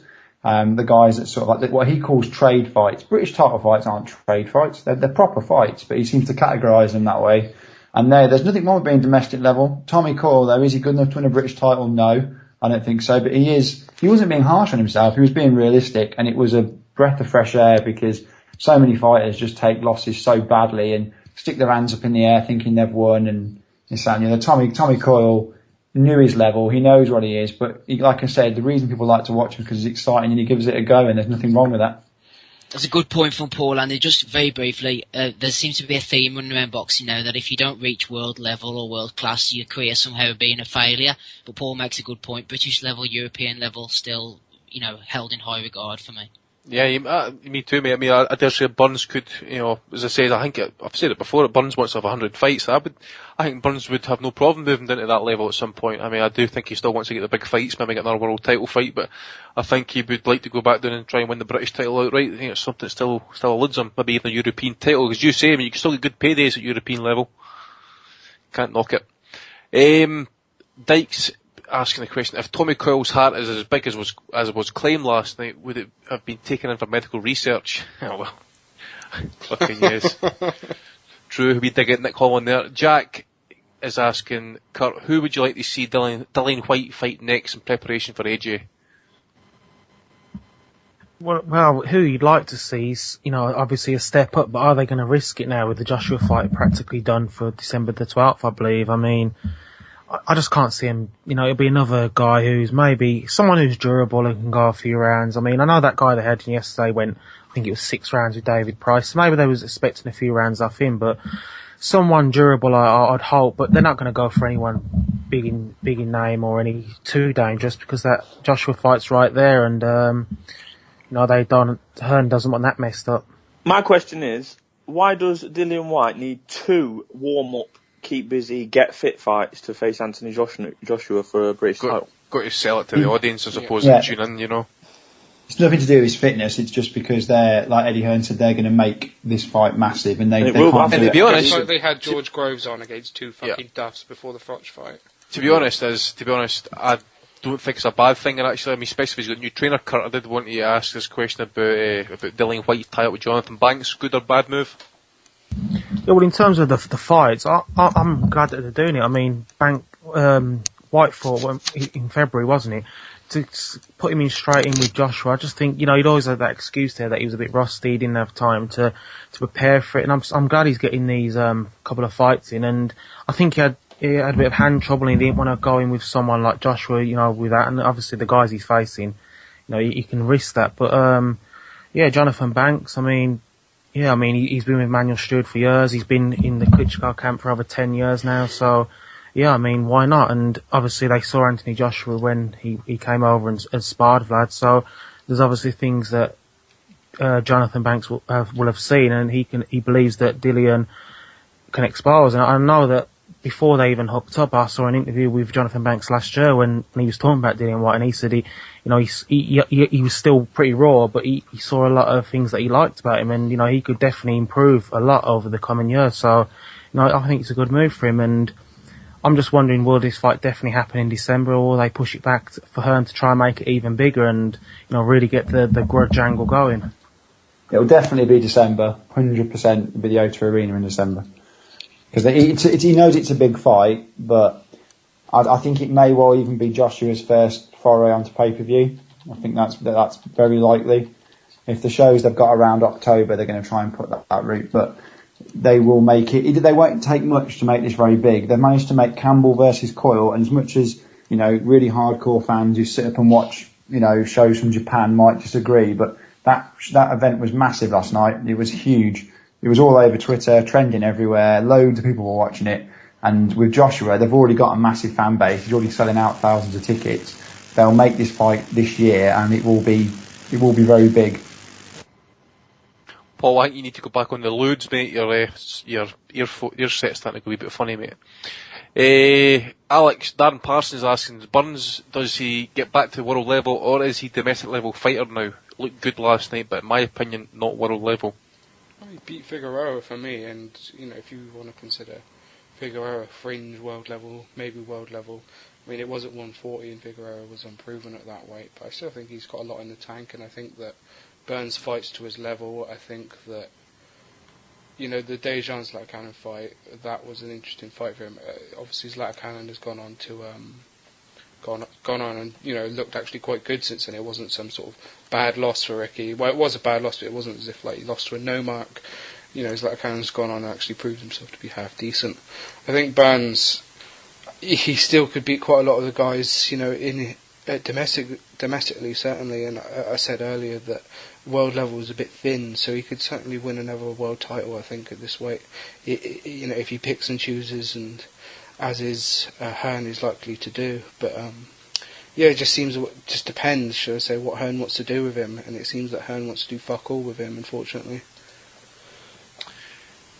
Daniel Stone's asking now, very briefly, lads, just I'll go round everyone, just give me what fight you're most looking forward to. That's what his question is. What fight is a panel most looking forward to just now? Kurt? Cotto Canelo, sorry. Alright, okay. Steve? I'm looking forward to Cotto Canelo, and I'm looking forward to Golovkin Lemieux as well, as long as it lasts. Paul? Yeah, Cotto Canelo for me by miles. Kurt? Klitschko Fury. Different. Alex? It's got to be Cotto Canelo, really, hasn't it? Give a shout out to Yamanaka and Moreno. I think that's going to be a really good bantamweight fight, but no, it's got to be Cotto and Canelo is the real big interest for the end of the year. Yeah, pretty much I'm the same, but Fury and Klitschko, you know, very close second. I was actually looking at that fight, but maybe late minute deal, but I decided against it at the end of the day. Next question, Sean Rigby. Who do you guys think are some of the most untalented boxers who have achieved great things despite being shite? Steve?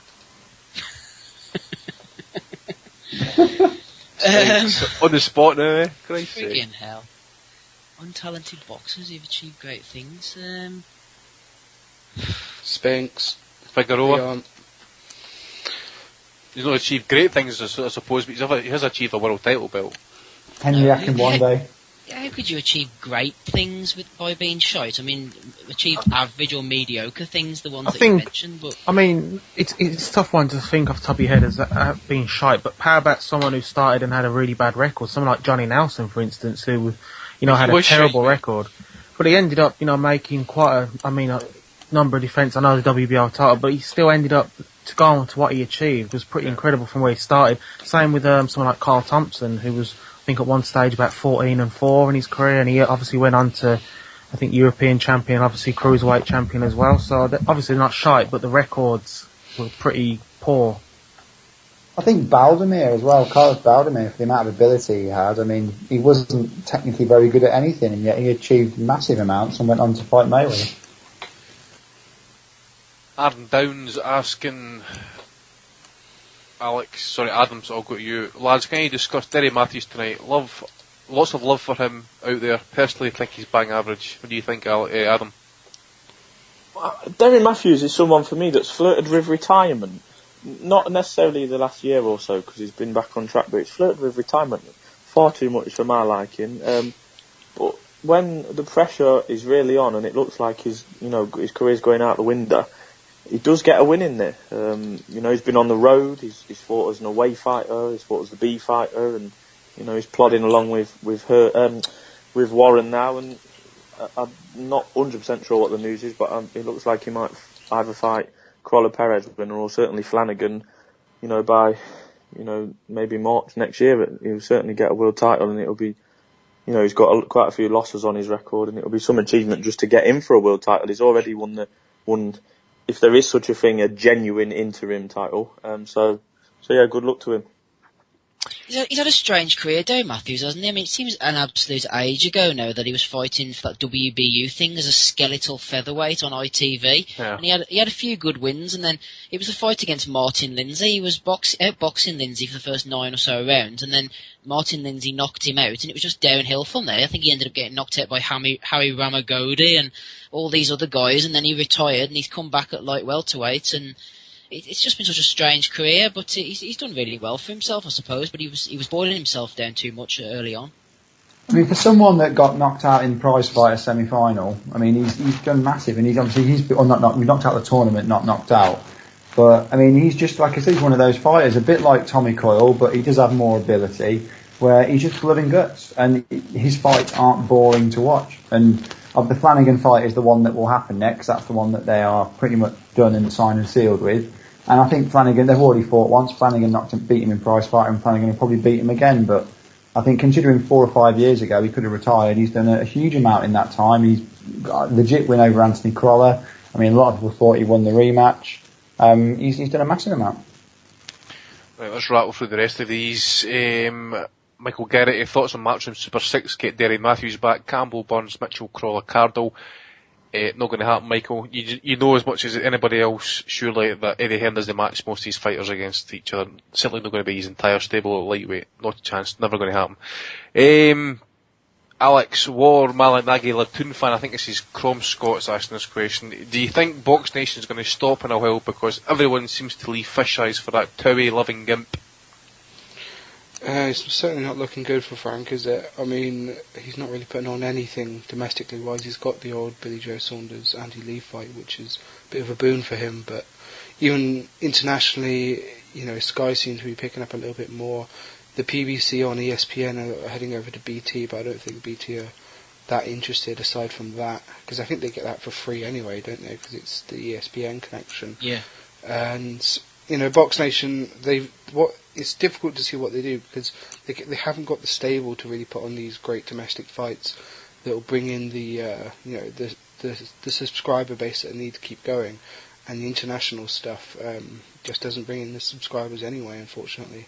So it just ultimately depends on whether or not Bill Ives gets bored of wasting his money. I think with the domestic shows, they're better off not putting them on. People say, "Oh, we want more domestic shows," but I think it does more harm than good sometimes. People They're better don't off leaving them Well, off the telly. exactly. They look just horrific, some of them, don't they? I mean, that one, was it just last week, wasn't it? I mean, fucking hell. It's probably one of the worst we've seen in many, many years.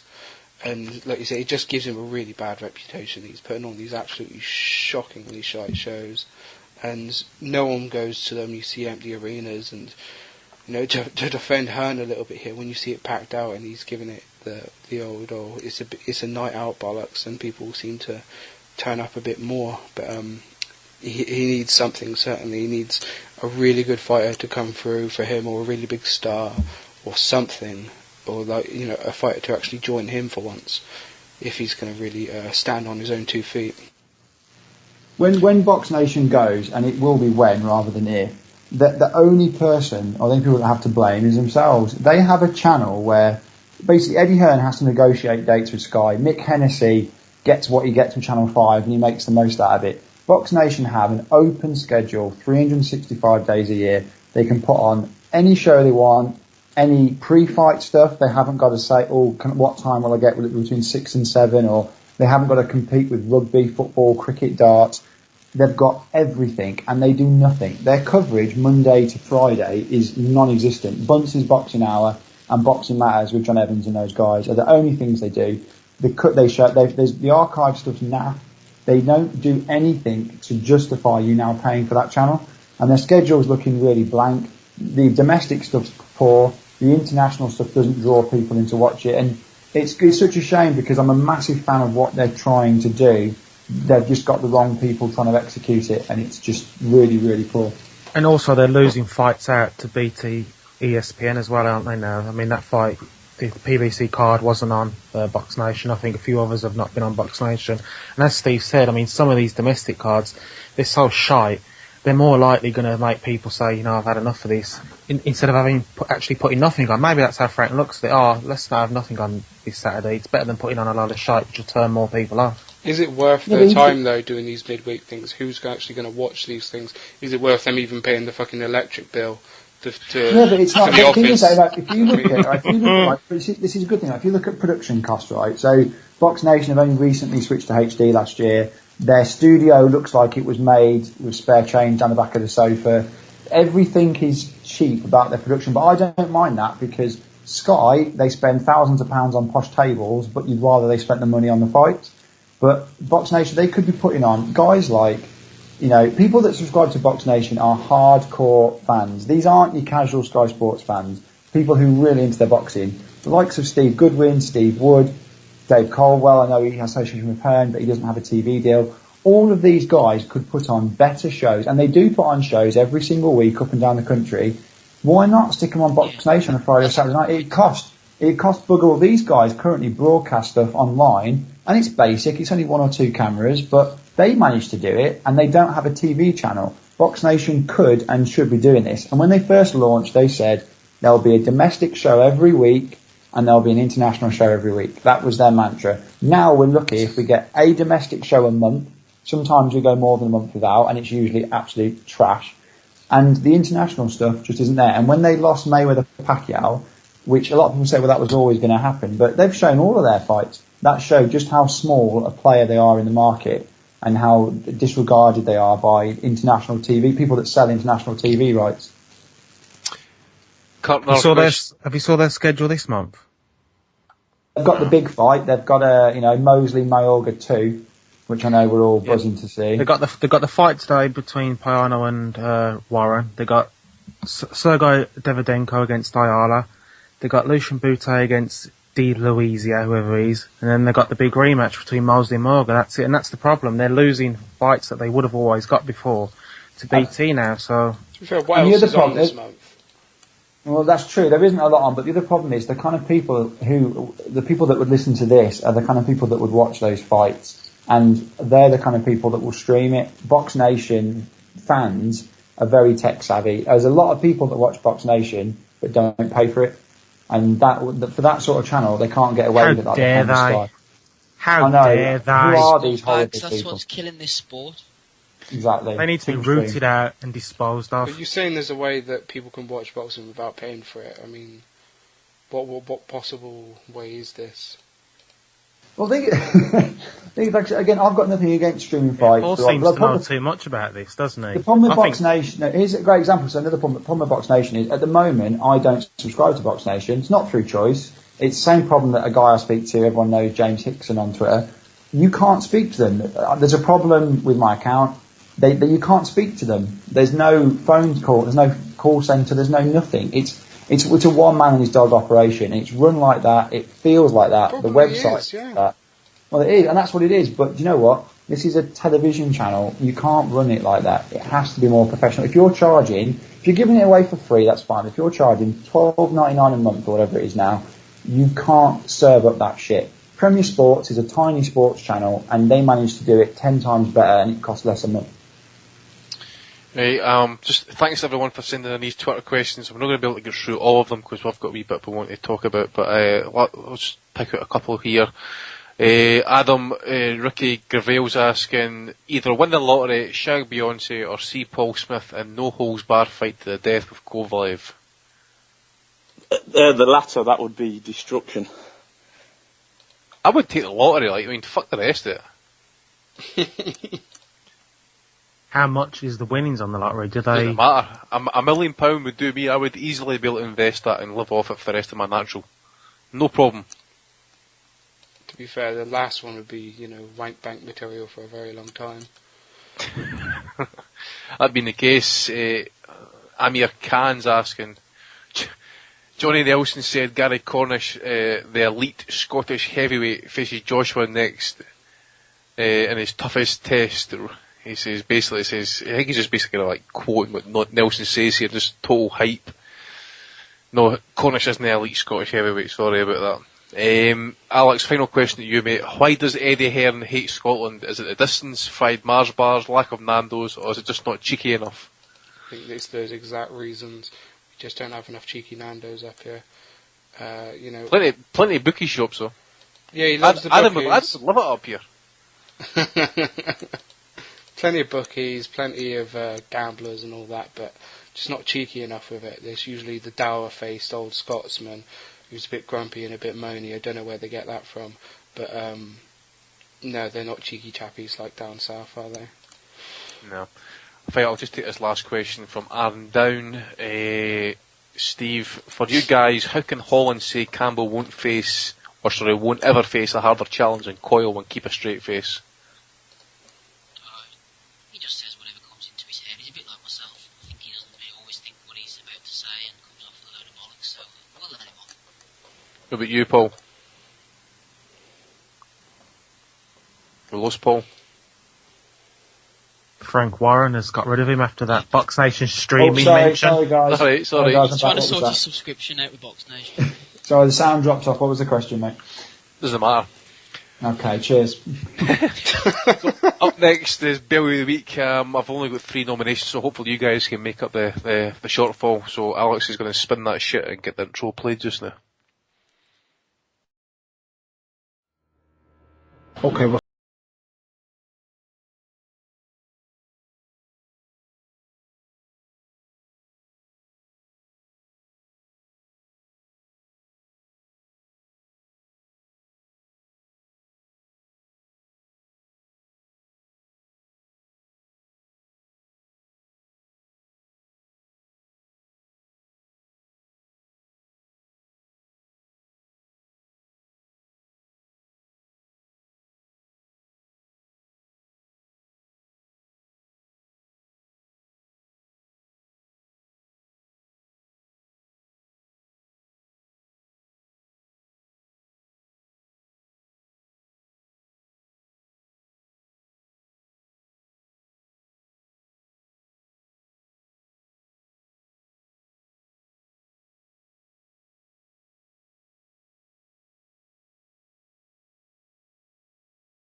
Now you fucking rat!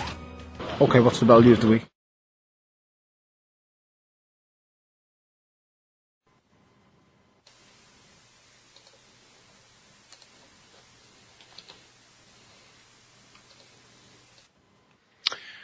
Belly of the week is back now. You thought with this, lack of action or coming up to the lack of action, I don't think there's really anything on at all next week as well. As you think that these comments would be dying out for the season, but we've got a couple of good ones coming. First ones that I've got, one goes to Paulie Malik Nagy for his comments just in the build up to the Danny Garcia fight, and he says, "If I beat Danny Garcia, you have to consider me for the Hall of Fame." I wish Mark was still on this call actually to take up his thoughts on that one. Nick Paulin last night, as I says, that was one of the last questions that Aaron Down asked just before we moved on. It says, that's one of the hardest fights Luke Campbell was ever going to have. Okay, no problem, Nick. And I don't know if anybody caught these comments from Deontay Wilder. He's just basically laying down terms to Vladimir Klitschko, saying that if the fight's ever going to happen, it must be in America.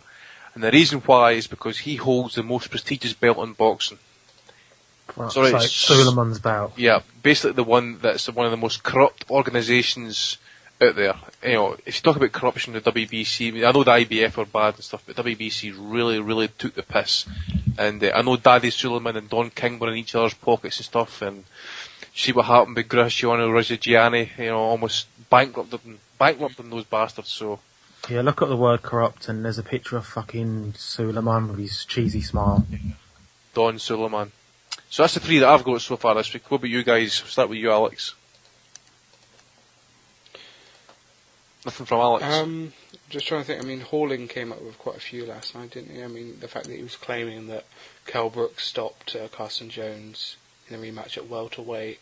Some of the other the whole Brian Jones, Carson, Rose bollocks or whatever. The whole thing from him was a bit horrific. If you want to just tie that into the single nomination we've got for him anyway. Yeah, I think we should. Kurt, what you got, mate?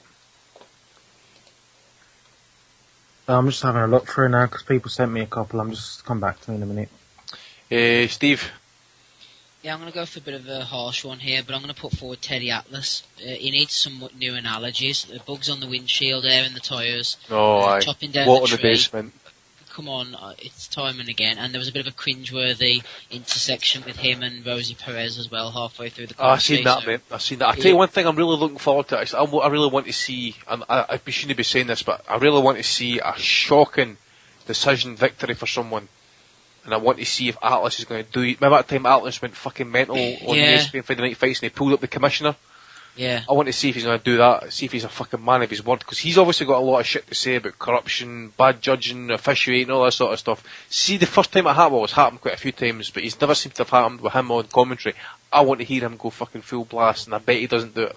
Yeah, exactly. So I'm looking forward to that as well. Whenever the opportunity comes for him to have a go, is he going to be as straight talking and as forthright as he's always been, or is he Al's side piece? Now we're going to have to wait and see. Fucking Al's ring piece, more like.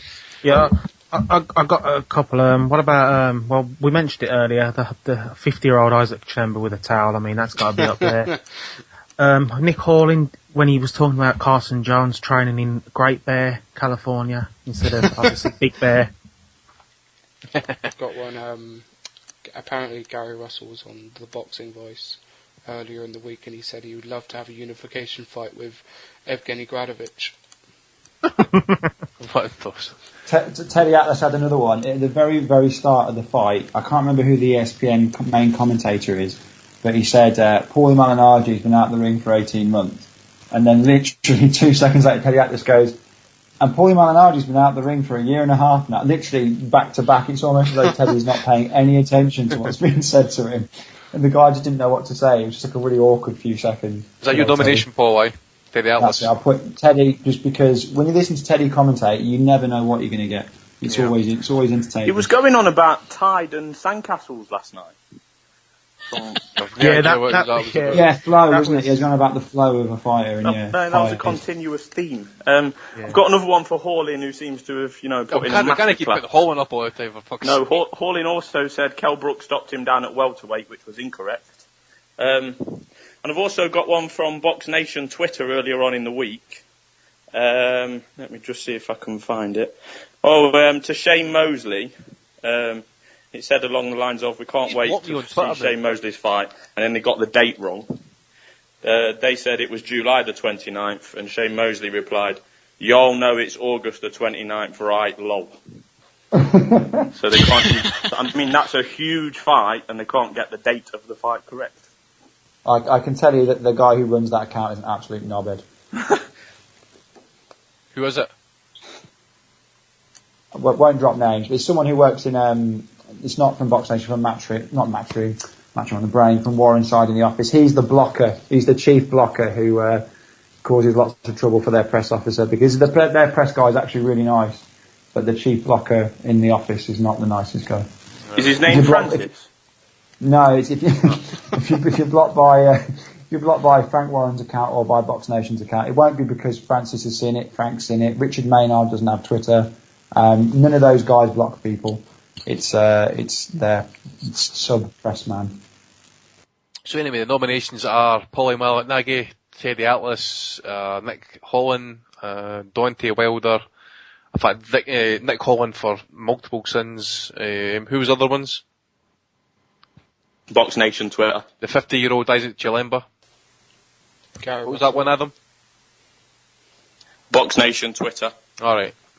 So, Alex, who's getting your vote, mate? It's got me Nick Halling on it. I mean, multiple offences this week. Kurt?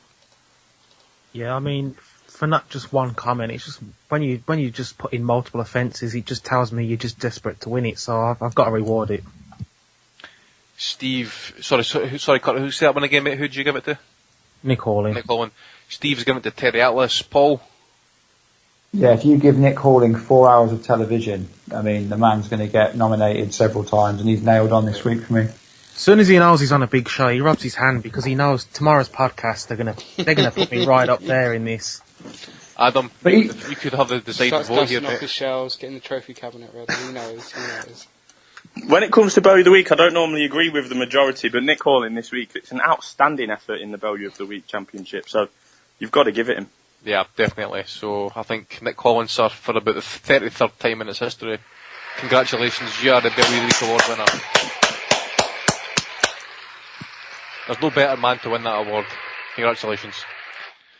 Anyways, should become guys, the Halling of the Week award. I know. I mean, as I said, there's zero fights to discuss next week, I think, so we'll need to get our heads together about some segments for next week's show. I think James Toney's back in action. I think there are a few cars from Russia and Japan, so this would probably be the ideal time actually to jump on a discussion that we had planned to discuss last week, and then obviously technical issues and things like that kind of took over. So anyways, first off, Kid Galahad actually failed a drugs test after his fight against Adelson dos Santos last September. It was for one of these youth titles on the Pornsford Arena. Now, he's actually been caught for stanozol anabolic agent, and he's fined. So he's been suspended since the 20th of September, and it will read up to the 19th of September 2016. So a 2-year ban. And Tony Thompson, I think, has also got a 2-year ban as well, but we'll get on to Tony Thompson in a minute. But the main point, guys, I want to discuss is the excuse, Alex, or shall we say, I think we'll all call it an excuse. I don't know if you read the report, mate. I've read the report. UKAD are basically calling it for what it is. Absolute and complete and utter bullshit. Basically calling them liars.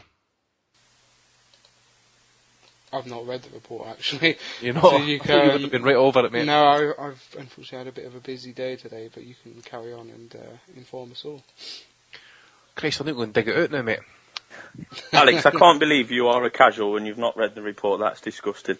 Basically, what's happened here is, the story goes as follows, according to the Galahads anyway, the brother who's in jail just now. And I think what's really pissed off the UKAD is the fact is, you know, they've asked for a detailed breakdown as to where he got the drugs from, what type of drugs were they, if it was stanozol, what type of stanozol it was and stuff, and they'd asked him for a detailed description about things.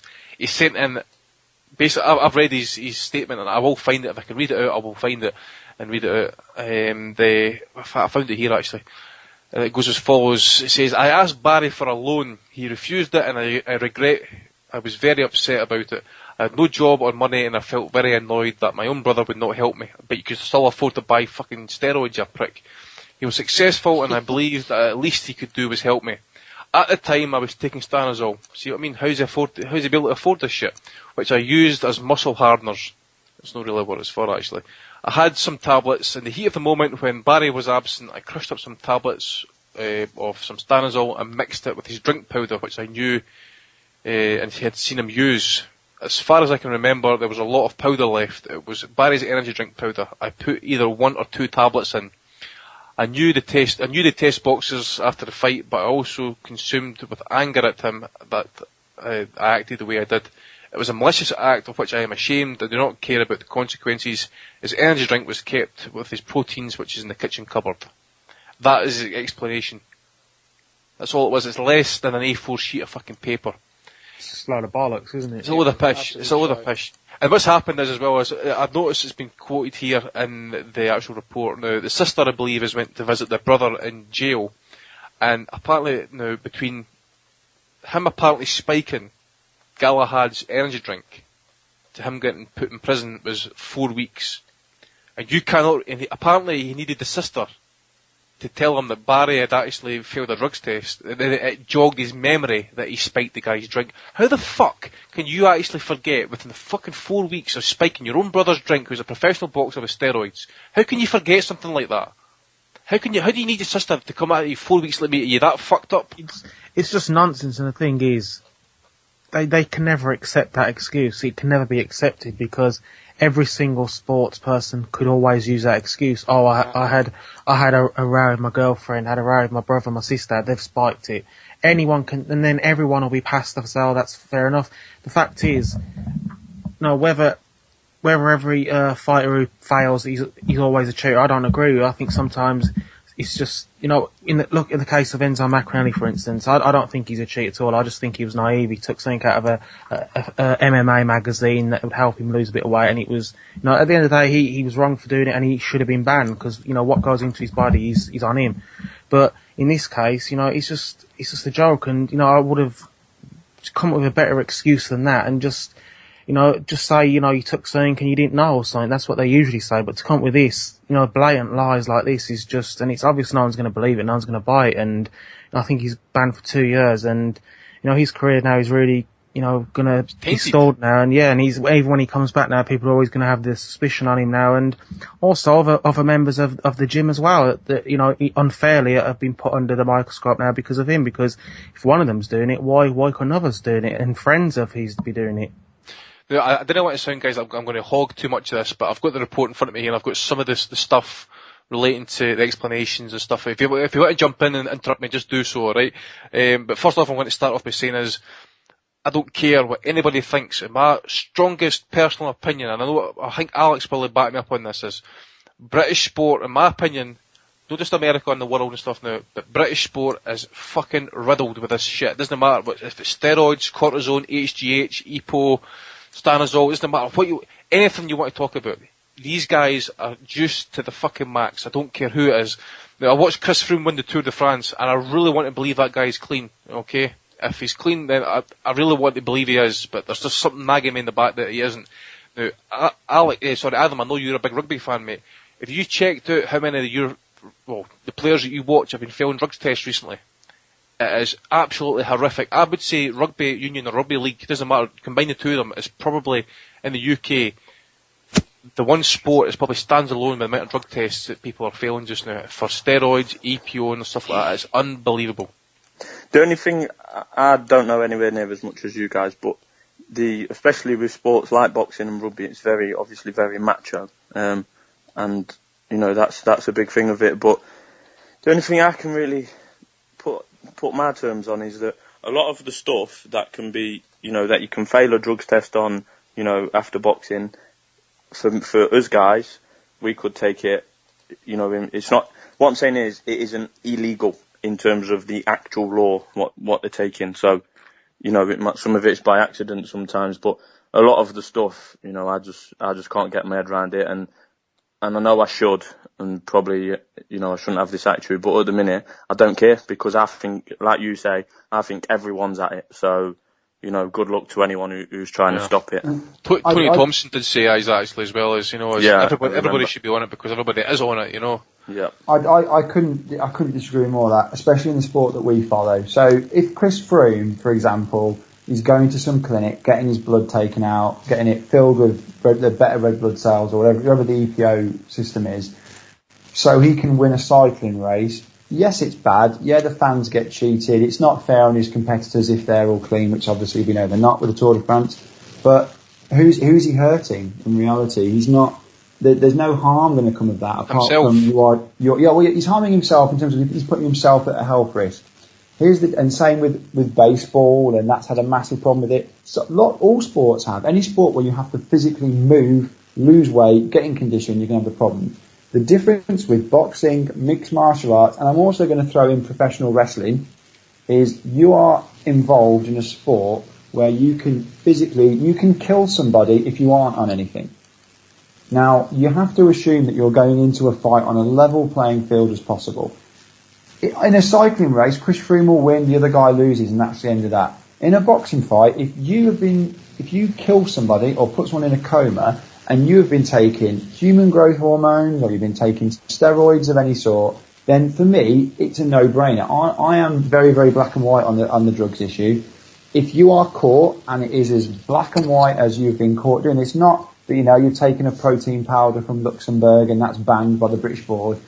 If you have been caught trying to take or proven to be taking drugs in this sort of sport, you're banned for life.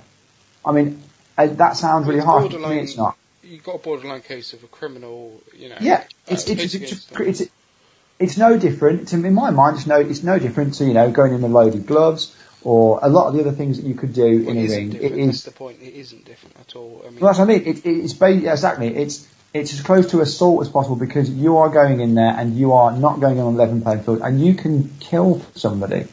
Like other sports, you don't get that risk. I'm against it in other sports. I think some of the bans that these footballers and rugby players get, and then the way a lot of it's hidden by the media. Remember when I think it was Gary McSheffrey from Birmingham City when he got caught. He was only doing cocaine rather than steroids, but they hid that. They called it an injury, and you do wonder how many of these players and sportsmen across various avenues get caught. But like I say, Kid Galahad's story is nonsense. Yep, he obviously just thought he could try it. Just getting back to Galahad, I've actually found across some of the detail in this UKAD report. Now, I'm just going to read out a couple of things here.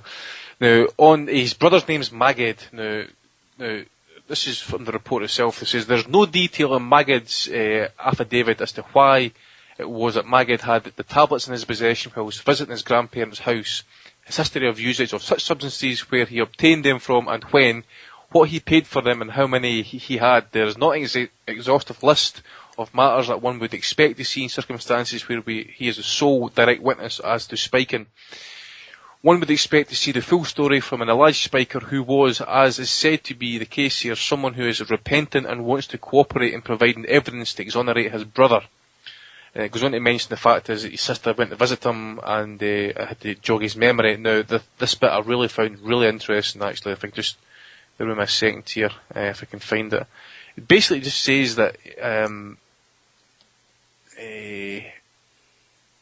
sorry, just trying to find it. I can't find it when I need it. Anyways, it just basically says that Barry Galahad actually had a meeting with his brother. It was actually classed as a less than direct exchange about it. It just basically, they very briefly spoke about it, and it was left at that. So I really think, if your brother's really fucked you over, you would think you would be demanding answers of him and stuff like that type of thing. Just really kind of poor thing altogether. And I really think, it does bring into question his entire career, though, guys. I really do believe, if you look at him, do you think he does it all in bread and water? Nowadays, I don't believe anything just now, actually. And I do believe that this guy is a cheater. I'm going to say it. Kid Galahad is a cheater. But what are your views on the Hall of Fame? Because why are these boxers who have been caught, they've served their ban, fair enough, they've been allowed to come back, whether you agree that they should be banned for life or not, they've served their ban, they come back.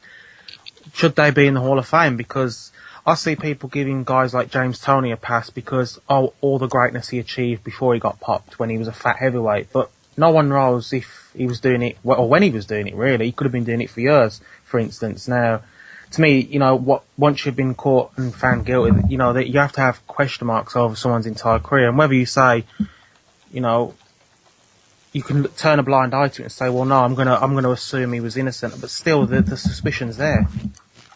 No, I completely agree. If they do go in the Hall, I have issues with that. If they do go in the Hall of Fame, there should be a big asterisk next to the name, which basically says that we don't know what they were doing for a large part of their career. And you know what? for guys that haven't been caught, the guys in the 70s and early 80s that never got caught, that were probably all juiced up to the nuts. But we don't know. We assume, but we don't know. With guys like James Toney and many other big names that have been caught out, no way should they be anywhere near the Hall of Fame. People are far too forgiving in this sport of PEDs, and that's the problem. Then it's not a big enough issue because people, just like what Adam said, he just went, well, it's nothing. It doesn't really matter. And that's the attitude a lot of fans have. Well, that's wrong, because I tell you right now, I don't know if anybody's really followed it recently, but did anybody remember some of the deaths amongst the footballers in Belgium recently? I'm convinced this shit goes right down. I mean, even if you look at the cyclist stuff, guys like Ricardo Rico, for instance, he was juicing as an amateur rider, and he got caught doing did you hear this? A DIY blood transfusion. That's how fucking out of control these guys are, by the way, some of these guys. Look at the wrestling as well.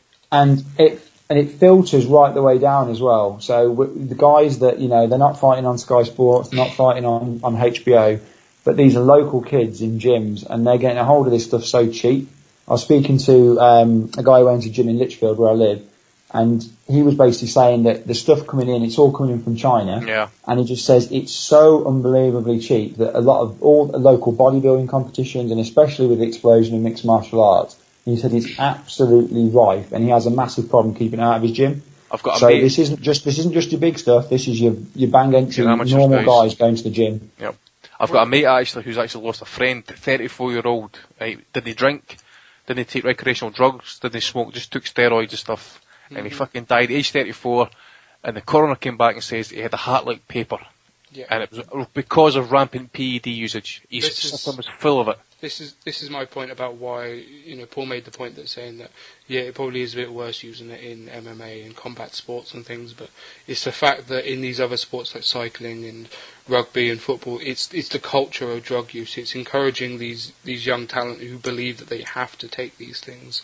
And then, bodybuilders as well, they have to take these drugs, they have to take these steroids in order to, keep up with the standard, and they keep pumping more and more of that stuff in their body, not caring about what it does to their own system. And in effect, one person doing it is encouraging, two or three guys beneath them to do it. It's just, and obviously it kills people, it fucks them up, it fucks up all of their organs, their livers, their hearts. It just completely destroys them and leaves them as husks, before they're fucking 40 or 50 years old, and when they get to that age they have to take some more to boost the testosterone that they lost from the fucking steroids they've been taking all their life. It's a fucking horrific epidemic, and it's bad regardless of whether what sport it's being taken in. It's like two things as well. We had me and Tommy spoke to Larry Oliver Mewo on the show a couple of years back, and he obviously he was caught using, I think, 15 different types of drugs in his system after his fight with, was it John McDermott or the one after that? Mm-hmm. But he told us that he wasn't ever tested until his 13th pro fight, and that was when he was caught, and he was never tested. David Price was also, had an interview where he said, this was when he was, I think, 2011, so he was as a pro for 2 years, and he said to that day he'd never, ever had a single drugs test. And it's just like, well, when you see, it's like Paul said it's not always the biggest guys, but when they're down at the bottom level or just starting out their careers, if they're not getting drug tested or have no, worries about getting a drug test, well, why aren't they going to cheat? And, also mention about, all the different athletes, but look at professional wrestling, the WWF kind, all the amount of wrestlers that have died under the age of 30, 40, and it's all heart-related due to all the different drugs they've took for years and years. See, back in the late 80s, early 90s, when EPO was starting to come through, the amount of cyclists, guys 21, 23, 24 years old and stuff like that, dropping dead with heart attacks. And you'll probably hear from him if we get a CF on in a bit, but the side effects of taking these drugs is far more than the positives. As what it does, ruining your heart, meshes your system up, mentally destroys people. The reason why I think wrestling made it so obvious was because in wrestling it wasn't frowned upon. Everyone was on steroids, and now we're seeing guys hit 40. If a wrestler gets to 65, we're pretty impressed. So, it's boxing and more competitive sports where it is frowned upon, or in theory it's frowned upon. We're not having as many problems. But yeah, you'll see little spikes and spates of it. I will say, though, that England's doping it might not be perfect, but it's certainly better than a lot of places. And the British board are pretty shit hot on stuff like this. they are better. I mean, I know a lot of guys, especially when they get to that British title level, once you become sort of under the board's jurisdiction properly, you know, that they have to tell them where they're going to be at one point every day. You know, these guys can get tested whenever and wherever. And you directly after the fight, I mean, I stood in the dressing room with Frankie Gavin after Bundy, and Frankie had obviously been taking a lot of bad shots and he completely dehydrated. They wouldn't leave until he had done a urine test. They stood him in the bathroom and he couldn't go at all. But they're good after the event, but it's not perfect. The problem is there's no such thing as a perfect system because it's just so expensive. Even the WWE, which is $1 billion company plus, they scale back their operation because they couldn't get over how much it costs to have the likes of USADA and WADA looking after these things. It costs a bomb. And in all sports, money is king. And if it's not financially viable, people won't do it. And that's always going to be the issue. On top of this, there's no sort of single governing body for boxing that overarches all of the bans. I mean, the Thompson case is, you know, pretty much proven that, you know, even though the British board apparently banned him, you can just fuck off and fight elsewhere. You know, Kid Galahad can fuck off and get a Maltese boxing license if he wants and carry on fighting. This is the joke of it, that there's no sort of continuity between it all. You can just go to a different country and carry on fighting, even though you're fucking juiced up to the gills. You just go somewhere else who doesn't give a fuck and is happy to take a few quid on the sly. Well, we've got the doctor on. He'll be able to tell us if we're right or if we're wrong about these drugs and stuff. But one thing before we do get a C4 on here, guys, is I would love to ask Danny Jacobs this question, and the same question was asked to Lance Armstrong. Okay, if you ask Danny Jacobs, have you ever had any performance-enhancing drugs, he will answer no. And Asif, why would he be lying if he said no? Because cancer patients get what? Well, cancer patients, let's just say they don't look very well. What about? EPO. What are you on about EPO? I'm saying cancer patients sometimes get EPO. Oh yes, they do. Yeah, they are oxygen. They had EPO injected to help them basically with the oxygen levels and to help them with the anemia. Now there's a debate about performance enhancing drugs. What is a performance enhancing drug? Is it something that helps Viagra? Yeah, that's an example. But you know, it's something that's going to make you perform better in your job, whatever that might be. Now, there's all this thing about Tony Thompson, yeah? He was taking a blood pressure tablet, and people are calling this a performance enhancing drug. If anything, the blood pressure tablet would have a negative... PEDS. Just say PEDS. I'll just say PEDS, try and shorten it up. Now, if he's on a tablet, what are the risks of that tablet? It can cause him to become dehydrated. It can cause him to get low levels of salt in his body. It can cause him to get renal failure. So how is that performance enhancing? You know, if someone's got a fight, if someone's got a boxing fight and they've got an infection in their hand and they take antibiotics, is that not going to enhance their performance?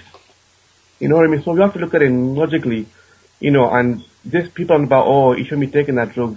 At the end of the day, Tony Thompson told the British Board of Boxing Control he's taking this blood pressure tablet. And there's nothing wrong with that tablet. If you look at the national guidelines for high blood pressure, anybody who's of African origin race, you often prescribe them that particular type of tablet, a water tablet.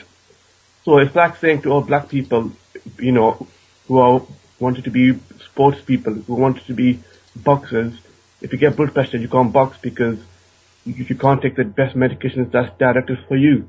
You know, we have to look at things, you know, from a logical perspective.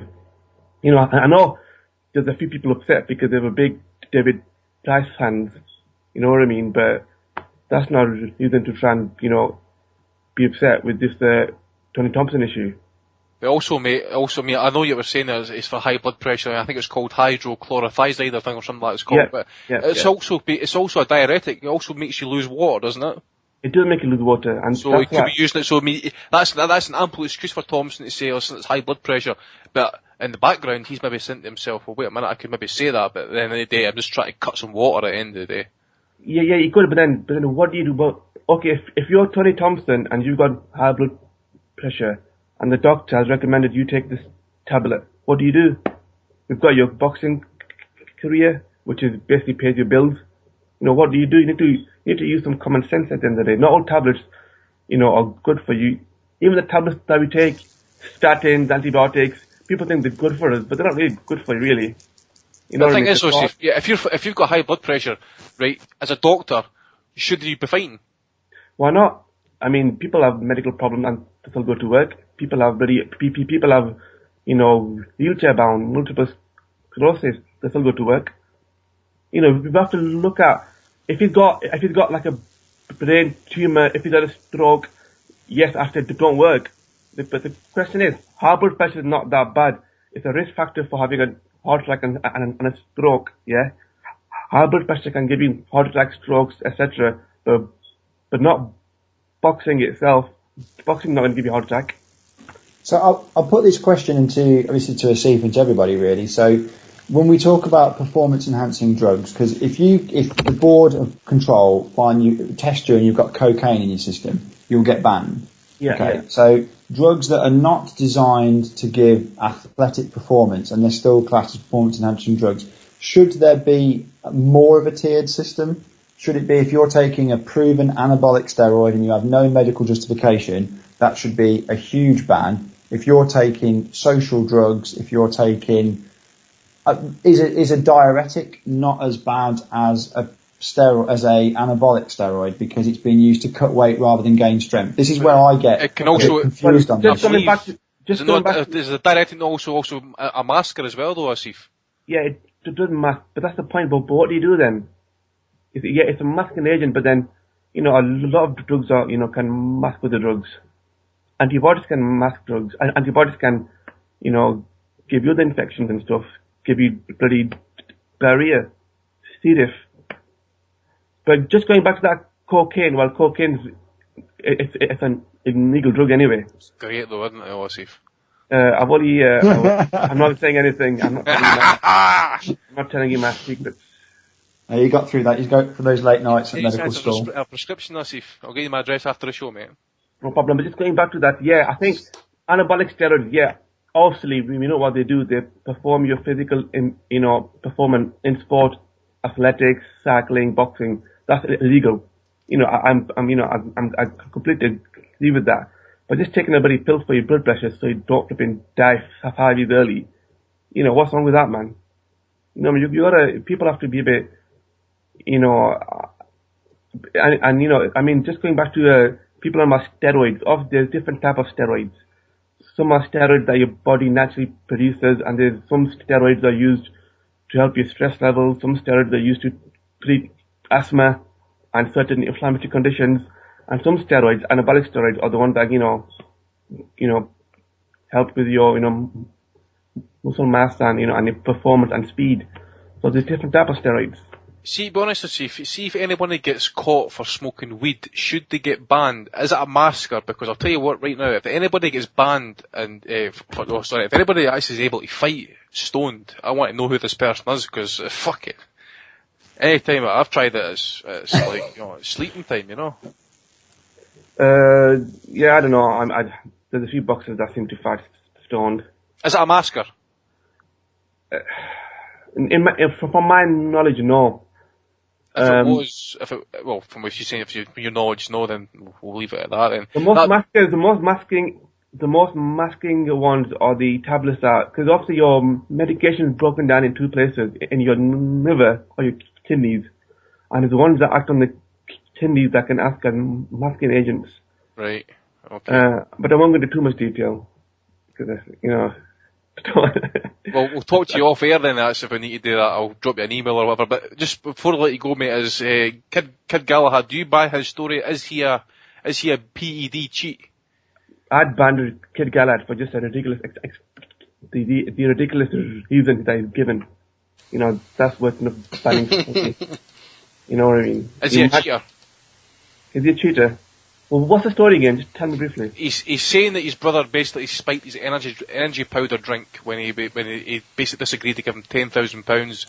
Galahad left the room. His brothers then smashed up some tablets, 1 or 2 tablets, put it in his What powder tablets drink. were they again?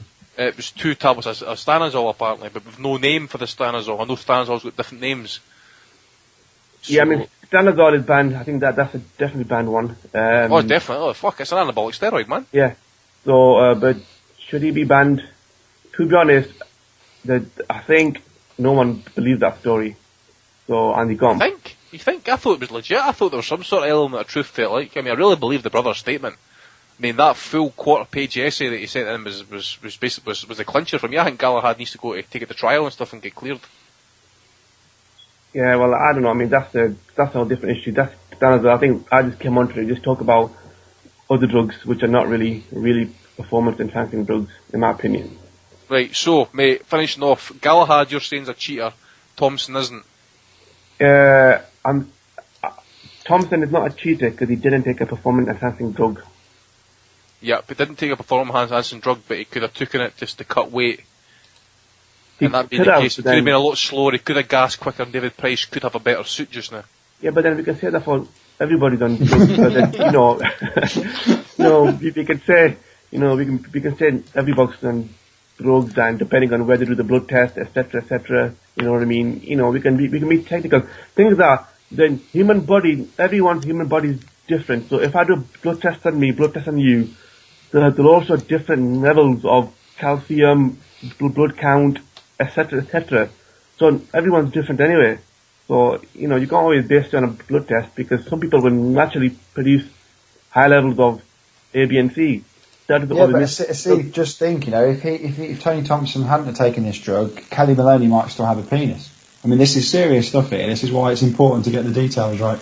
It is. Better get it right, I see, because I'm actually been in discussion with Victor Conte to try and get him on the show, so you need to try and keep your spot here, mate.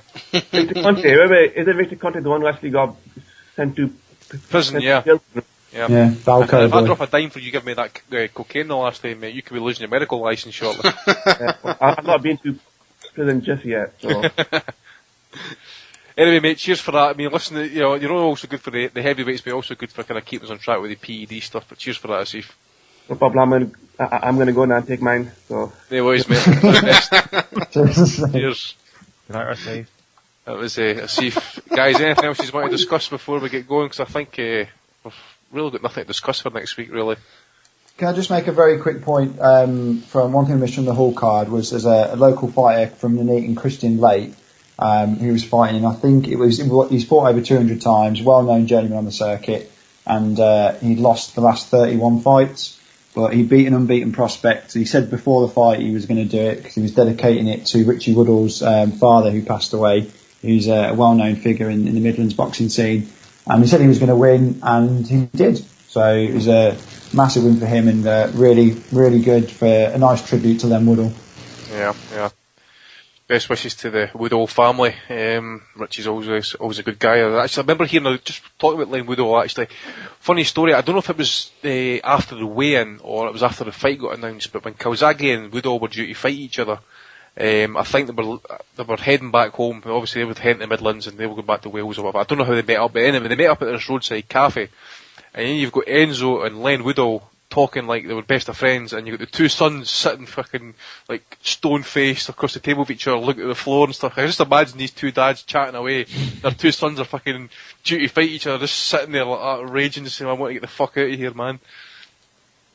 And Len was one of the original coaches of sort of the East Side boxing gym, so he was very much involved with that, and that's now boxing in the Midlands, or certainly a large part of the Birmingham shows, a large part of what Matchroom are now doing in Birmingham. He sort of was the foundation for that, and obviously what John Pegg and Max Maxwell and those guys are doing now is sort of carrying on the work that he did, and they're doing a very good job. Steve, anything, mate? You've been awfully quiet in the background. Do you anything you want to finish off with? Yeah, I've just arrived back 5 minutes ago. I caught the back end of our safe. Just a quick word. Great stuff from our safe as always. I was just going to say a couple of prospects got a couple of good wins there on that Belfast show that I was at last night. Oh, aye. Tommy McCarthy, big cruiserweight. It was only his sixth fight, but he beat Courtney Fry on points and dropped him twice. I know Fry's seen better days, but considering Tommy's only 24, and like I said, it was only his sixth fight, he did well, and he's definitely one to watch on the British cruiserweight scene. He maybe fight for the title soon. And young guy Joe Fitzpatrick, who won silver medal at the Commonwealth Games there last year. He got his second win. He's a rangy southpaw, so he could be one to watch out for. But all in all, good show from Pat McGee last night. I didn't manage to catch any of the Rumble and the Humber live, so I was there supporting the show. So a few good guys to look out for in the coming years. Good stuff, Steve. Anything from Kurt and Alex you want to finish off with, guys? I think that's all done now, isn't This it? is all finished. Okay, I'd like to thank the panel anyway. Adam Smith for a wee while there, Paul Webb, Steve Wellens, Kurt Ward, Alex Morris. I'd like to thank the callers, Mark and Asif. Hopefully you enjoy the chat next week. If you have any ideas for any chats you want us to mention next week, I think we're talking about Salvador Sanchez for the 16th, I think. But I think I'm about to bring that forward. So next week we'll be doing a discussion on Salvador Sanchez. It's almost 33 years since the great man passed away in a car accident, which we'll be discussing in some detail. So if you have any ideas as well for any YouTube videos for during the week, let us know on Twitter. You know where to find us. I've been your host, Andy Patterson. Have a good week. We'll see you next week. All the best. Brian See Jones, some DBU. cocaine.